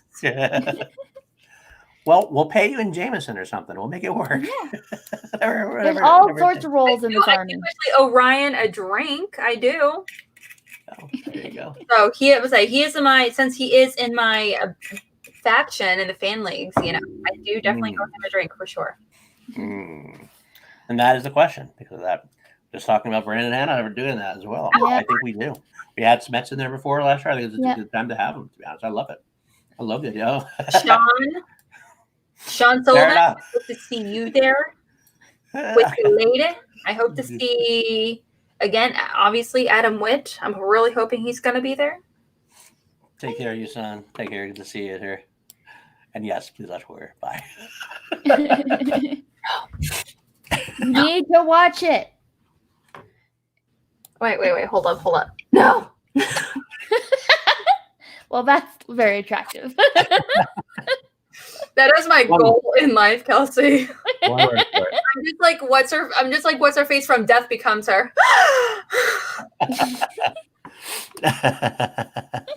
Fair enough. But yeah. So I mean, Alex Damon. I highlighted before when you're doing that. Alex Damon would be an interesting choice because he knows Star Wars obviously knows I do pretty well, I think, and then let's see who knows anything else. Yeah. And Jake, you missed a couple of things, but we love you too, brother. Yeah. Just the big news is that Alex hasn't watched Warrior, and we're shaming her for it. That's all you need to know. And we also had to bring up Correction, we're trying to shame me for it, but and we had to talk about Hot Man for a while and how you started that because you love him so much. Again, I'll watch it if we get to, by the end of the month, 1,500 subscribers. I will watch it. We'll make it a watch-along event. Luke is calling you out on your tech again. Lewis, seriously, another good question. Ben Cotter competing in the free-for-all. That might be an interesting spot for him to go in. I don't know. Let's see if that happens. But will he be called Bagel Boy or Bandit? That is the big question. Who's going to chant what at that event? He does. He always misses the Hot Man. He misses the Hot Man. That's why he loves Hot Man so much. It's really tragic when he misses him. It has to be said before he comes out of his cave. Action Cat has definitely seen Warrior. Yeah. The ride pin, yes, it'll be the free rock. We'll do that. We can do that. That's what happens with the Action Army. You know how that works. We'll figure it out. All right. I think that's probably good for predictions. Yep. I can't think of any Schmoedown news. Am I missing that we haven't already kind of talked about? No, we kind of mismatched your little segments. All right. There. So I guess we will move into Call to the Network. Yes. Where we talk about all the amazing shows we have coming up on this channel. Speaking of amazing shows, tomorrow, Paul, what do we have happening on Chill tomorrow? We have some of our best friends coming on. People are in the chat all the time. Jillian is going to be on tomorrow with her not husband. That's what I think that's what you say, that with her not husband. Wait, I'm trying to find Sean now. Her man Candy. Sean Sullivan. Her man Candy. That's right, Sean. And I'll drink Jameson with you tomorrow. Sean Sullivan and Jillian joining us on Chill to Action tomorrow. That's going to be a very, very fun show. I'm a Star Wars fan, so I love talking to Star Wars people. So that's very good there. Schmo wife. That's the other term. I like that. Schmo wife. The other day, right? That's what you did. But that, and I will also announce we have next week. After that, we're going to be having Brett Sheridan come on. That should also be another fun episode. I mean, hopefully we'll have the super chats going by then. Maybe then you can pay for some impressions. I will do that to the guy. After all that time, to be honest with you. And finally, I'll make an announcement today. It's true. I can confirm this. To be fair, Lucas, I have you in there as Man Candy as well. I thought we all did. I thought that was just a thing. But everyone's like, "Oh shit, this is not supposed to be. This is not normal." So we're saying Brett Sheridan. I don't know if it's going to be Brett. I don't know if it's going to be Anaconda, John Voight. I don't know if it's going to be who it's going to, but either way. And I can make an actually official announcement. We just dotted the I's and crossed the T's. The draft might have torn them apart, but Call to Action is going to put them back together for a night. We got a special Call to Action in a couple of weeks. And it's going to be not the Wildberries like you all thought I was going to go with there. But instead, we are bringing back the movie guys for one night. Paul Preston and Adam Witt are going to come on together because they do so much content together. They were a great team last year. We figured it was a good show to have them both on. They have a great banner together. Interesting to see where they're coming from in their different sides of the Schmoedown now. But that should be another good one. That's going to be in 3 weeks, the movie guys on Chill Action. Oh, it's going to be a good show. I'm so excited. Oh, my gosh. And then 2 days later, we have another show coming on. Alex, what's happening this week on Schmoebates? Well, I don't know. Now that Lindsay and Larry, they dropped out of my Schmoebate, I just got to get some new competitors, I guess. But I am going to be having Larry and Lindsay, husband and wife, Schmo couple, Payne. They're going to, and also Action Generals. They are actually going to be our competitors for this week's episode of Schmoebates. I'm going to be giving them the questions tomorrow, so it's going to be really fun. I have everything ready to go. And also, I'm going to have as a co-host / judge / mod, Andrew DeMolanta. So it's going to be really, really fun. And also, the week following, I'm actually having, right now, my competitors, I'm kind of iffy on my competitors right now. So if you are interested in competing, let me know. I am looking for some right now. I'm actually going to have Brad Gilmore as my co-host. Sweet. The boat. Mm-hmm. The boat. That we No, I do. don't argue. I just host. Sorry. Mhm. Because she's scared, and it's okay. Oh, It's that's all so right. cute, It's Paul. all That's right, so Alex. sweet. We'll That's give you so a big hug. It's all right. Shit, Paul. You're all right. It's all right. I'm never gonna watch Warrior now. Ever. Out of spite. Ever. It's me like in 20 years. We're gonna be continuing this. And I'm gonna be like, still, and you guys me like everyone's gonna assume that I've seen Warrior, and I'm like, nope. Still no. I think you fight every week on her. Also, Lucas, I have been a competitor on my own show out of desperation because no one would compete in it at that point. It could be. You gotta give people what they want eventually, Alex. Yeah. Eventually, you gotta give people what they want. I'm sure somebody could host it for you once. But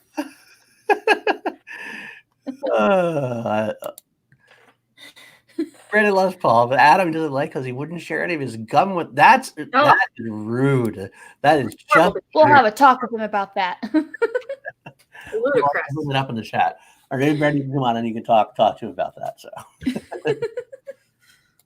And Garth wants to go back for a live show base because that's right. He was one of the original Schmoedowners, but back when it was. No, not really. It was semi-recent. Was it recent? Oh, it was like a month ago. That's He right. was against Danny.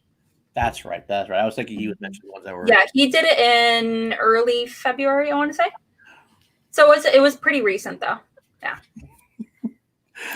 But I I got some Team Alex. Team Alex, look at that. Team Alex. Wow. Team Paula, you never seen Warrior. That's a good point. That's a good point. There you go, Robert. You can throw it out there. If you're Team Alex or Team Paul, go ahead, throw it out there. We'll see what goes down. Get that ready while we're getting ready for what our chat questions. But anyway, all right. So that's Schmo Base. What else we got this week, there, Kelsey? I haven't heard about AAA or the Fan League show yet, but of course we will have our reactions coming up. We try to get them usually about the day of or day after they go public.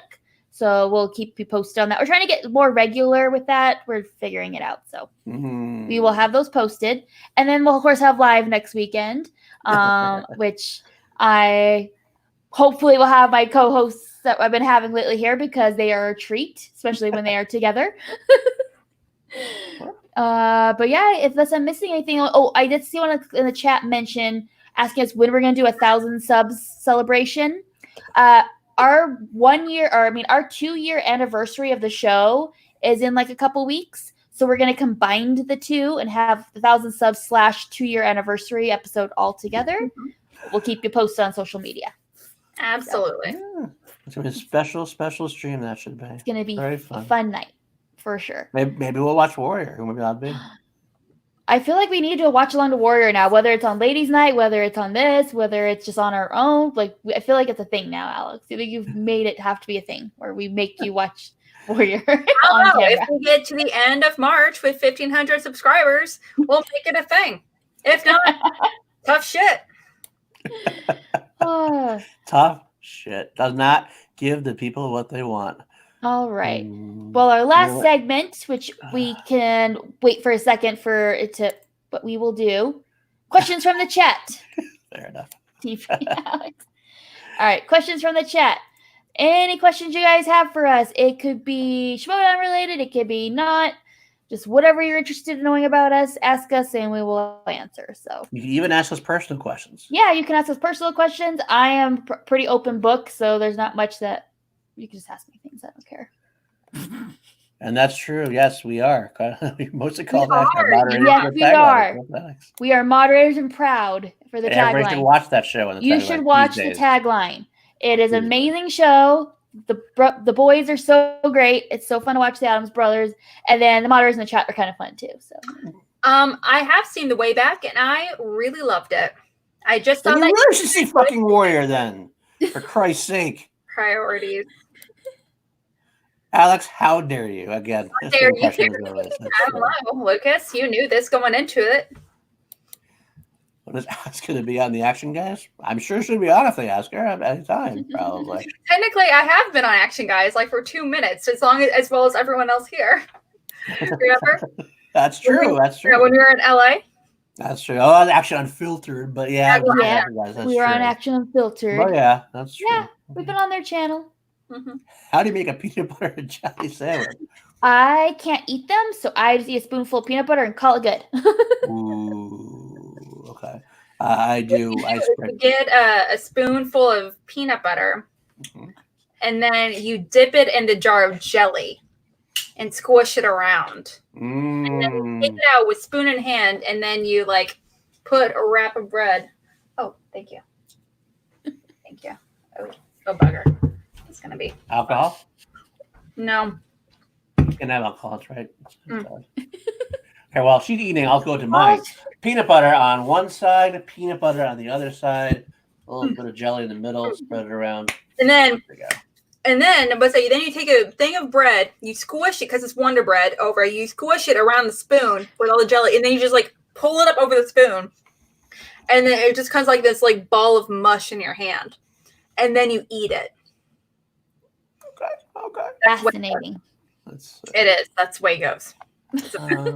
Let's see. Going down. Yes, I am. A lot of men meet. That is very true. I'm not gonna lie. Okay, Lewis, will Andrew Ghai be at the FinStock Exchange by the end of the year? How dare you? I see Ben leaving the FinStock Exchange before I see Drew going there. I agree. I mean, it may be, but Yes, I totally agree. I agree. Well, Super Chat, what's the deal? We actually said this earlier, Anthony, but if you weren't around, I'll go over it real quick. We do have the capability. We have to start the monetization process now. I guess it takes a couple of weeks, they were saying, possibly. We also, because we're not a channel with one person in charge or two people in charge, we have 11 people on our podcast. We have to get together. We're supposed to have a call tonight, but we couldn't do it. We're going to have a conference call soon where we'll figure out those details about how we want to do this, the whole accounts, et cetera, et cetera, et cetera. So it is coming. It will be coming. We actually, we probably should have done this before because we've been pushing for 1,000 subs for so long. But we just didn't think it was going to happen so fast. We truly didn't. We were like, maybe by the end of the year. Like, yeah, we might reach 1,000 by the end of the year. Maybe summer. That'd be amazing if it happened by summer. And then it happened like 2 weeks after we started talking about it. But if it will be soon. 1,500 subscribers by the end of March, I'll watch Warrior. Yeah, that'll be soon. So thank you, Anthony, for the question. I appreciate that. Darren, I think we'll watch Warrior if she wants to, not out of pure pressure. Darren's like your solid knight here. He's definitely a solid knight for you. Mm-hmm. I think he's wrong, but that's okay. Definitely should some. All right, why won't Alex watch Warrior now? Oh, because she's stubborn and she's a pain in the ass, and we know this. And she likes infuriating us. Not news. Water is wet. And she might not know what a heel is, but she plays a heel very well. Yeah, she doesn't know what a heel is, but she's very good at being one. Who would you have in your heel faction? Anything. I'm just myself. Okay. Yeah, exactly. Who would you have in your heel faction if you're a new manager? If you're a new manager in Schmoedown this season. Pick 5 people. Go ahead. Why don't you? I'll give you a cap there. I wouldn't want a team full of heels, to completely honest. I know for a fact I would love to have obviously action guys, but I feel like they need a manager. I would love to host them, but I mean, like I know for a fact that like they need a real manager. They wouldn't. So I would probably want to take up some rookies or something. Some people I don't know, like Cinematics. There you go. Could they be heels? I have a hard time believing they could be heels. They're so nice. They're so super nice. It's like it's okay. I'm not nice for them. That's the thing. That's why everyone in my faction, like none of them are actually heels. I don't trust your judgment for them, so they don't have to talk. I don't trust your judgment. Hi, John Roca. What's up? Hey, John Roca. Hi, John. I am here for our conversation. No joke. No lie, definitely a heel expert for sure, John. But honestly, like I'm the heel on my faction's behalf. Like none of my faction members are actually heels themselves individually. I have. Yes. Thank you. You know what? We know this. She just doesn't know what a heel is. That's why I don't trust her judgment on who's a heel in her. Is a specific personality. It's a character. I'm not doing a character, which is a problem. John Roca was the original heel in the Schmoedown. That actually, I would totally agree with that as well. In a beautiful. She's got medium duck energy compared to. She's got medium duck energy. Right. John Roca just said, "Oh, Shannon Barney lied." Not a bad thing.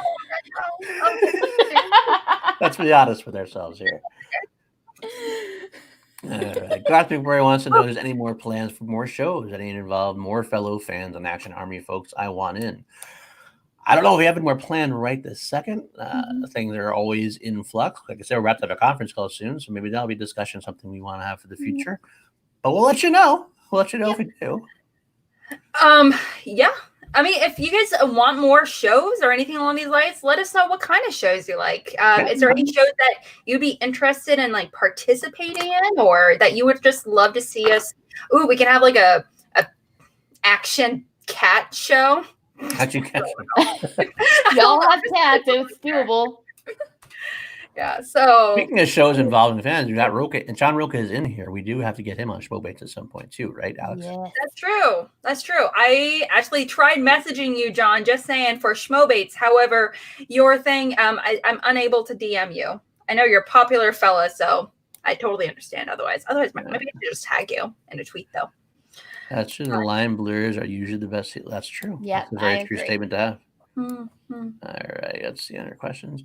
I just put up there, now I lost it. We had Will McLean was wondering if you have seen Miracle at least. You've seen The Way Back, you haven't seen Warrior, but have you seen Miracle? Yes, I saw that when one of my competitors was doing a sports movie exhibition match. I watched like 14 or 15 sports movies, and I know that was a big one that I have not seen.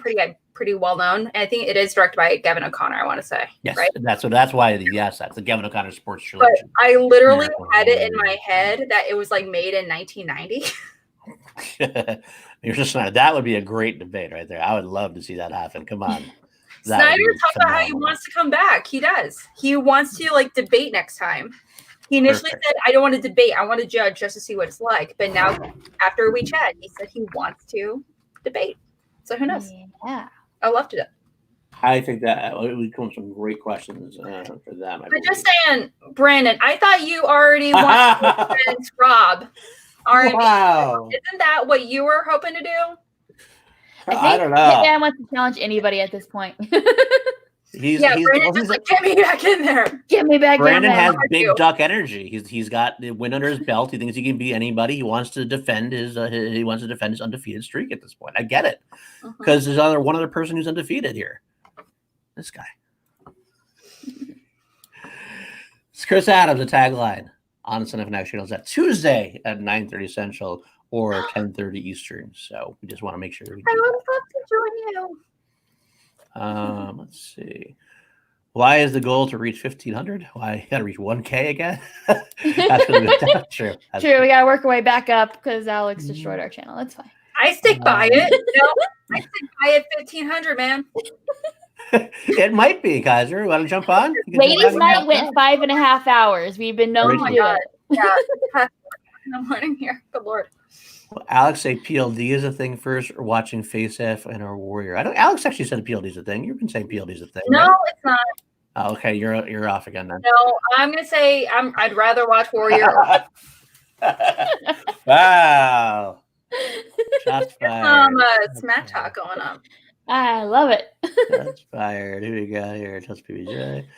Has anybody in the C2A team considering participating in a Schmoedown match? Nope. Well, we don't get a chance. Have we considered? I mean, it's be a fantasy anyway. Obviously, it's like we're not living in LA, and it's not where we got enough. Yeah. But I will say that I have tossed around the idea of throw my hat in the Star Wars ring at one point, but that probably will never happen. I don't know, man.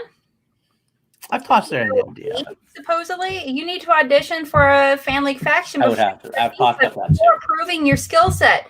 I do, absolutely. I do. I have to actually, if I was ever to do that, I'd have to study the Disney ones. I know like 1 through 6. Like I used to run a Star Wars message board, and I really used to know 1 through 6 like stone cold. But the Disney stuff, I'm probably not as good on, so I'd have to study that. But me and Sean Sullivan could talk game at some point, maybe. But let's see. Oh my God, Alex, you're watching Warrior tomorrow anyway. That's true. Thank you. No, I'm not. No, I'm sticking to it until we get 1,500. That's wrong. Yes. Sorry. I love you, girl. Would you ever consider having someone make a reappearance on Shield Action? Yes, we have actually tossed that around. we got a lot of people we want to get on first though, so we still want to have some people on first.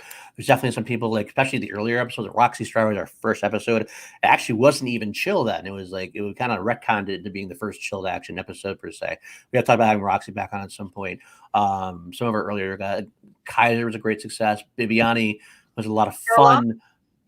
Christian Arloff, I mean, I think a while ago, I feel like he's and that was a different time, so it would be interesting to see what he does now. As far as now that John Roca has surpassed Mark Ellis as our most watched episode, and like it happened. Why is Roca and Kate Mulligan and Ellis above me? Like you could see his face like drop a little bit when he realized he saw like the views, and he's like, "I'm not even cracking 1,000." It was definitely a different time for us. It was timing. We definitely turned a corner, so to speak, there, and like now we're really kicking the gears. So I think Chris would be another great episode to have again. So yes, long story short, we will have reappearances at some point. We're gonna get through some more people first as well. I gotta get a hold of Dan Merle. I've been trying to get a hold of him. I want to get him on soon as well. All the bells, all the records. I said that participation rates, and now all the views. That's right, all the belts, all the records, all the views. But you know what? Roca has definitely seen Warrior Alex. There, and Chris, you know what? That's true. After being snubbed for an after show nom, he is turning heel. I can see that happening. Oh my gosh, the real heel after show. I'm here for it. I really, I would love that. Love it.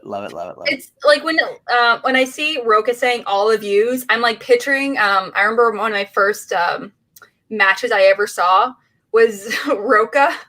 Like he was like in front of like this brick wall thing, and he's like, ah! And he's like. He has like the hat on and everything, and he still has like the mask, but he's like doing this like motion, like jump motion, like kind of thing.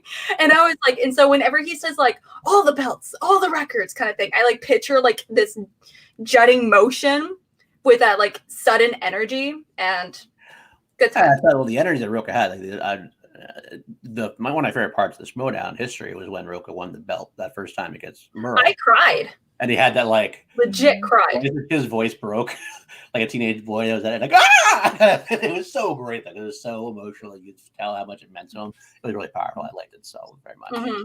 Yeah, that was like I think it was Roca that because I remember meeting for the first time Roca over in Orlando.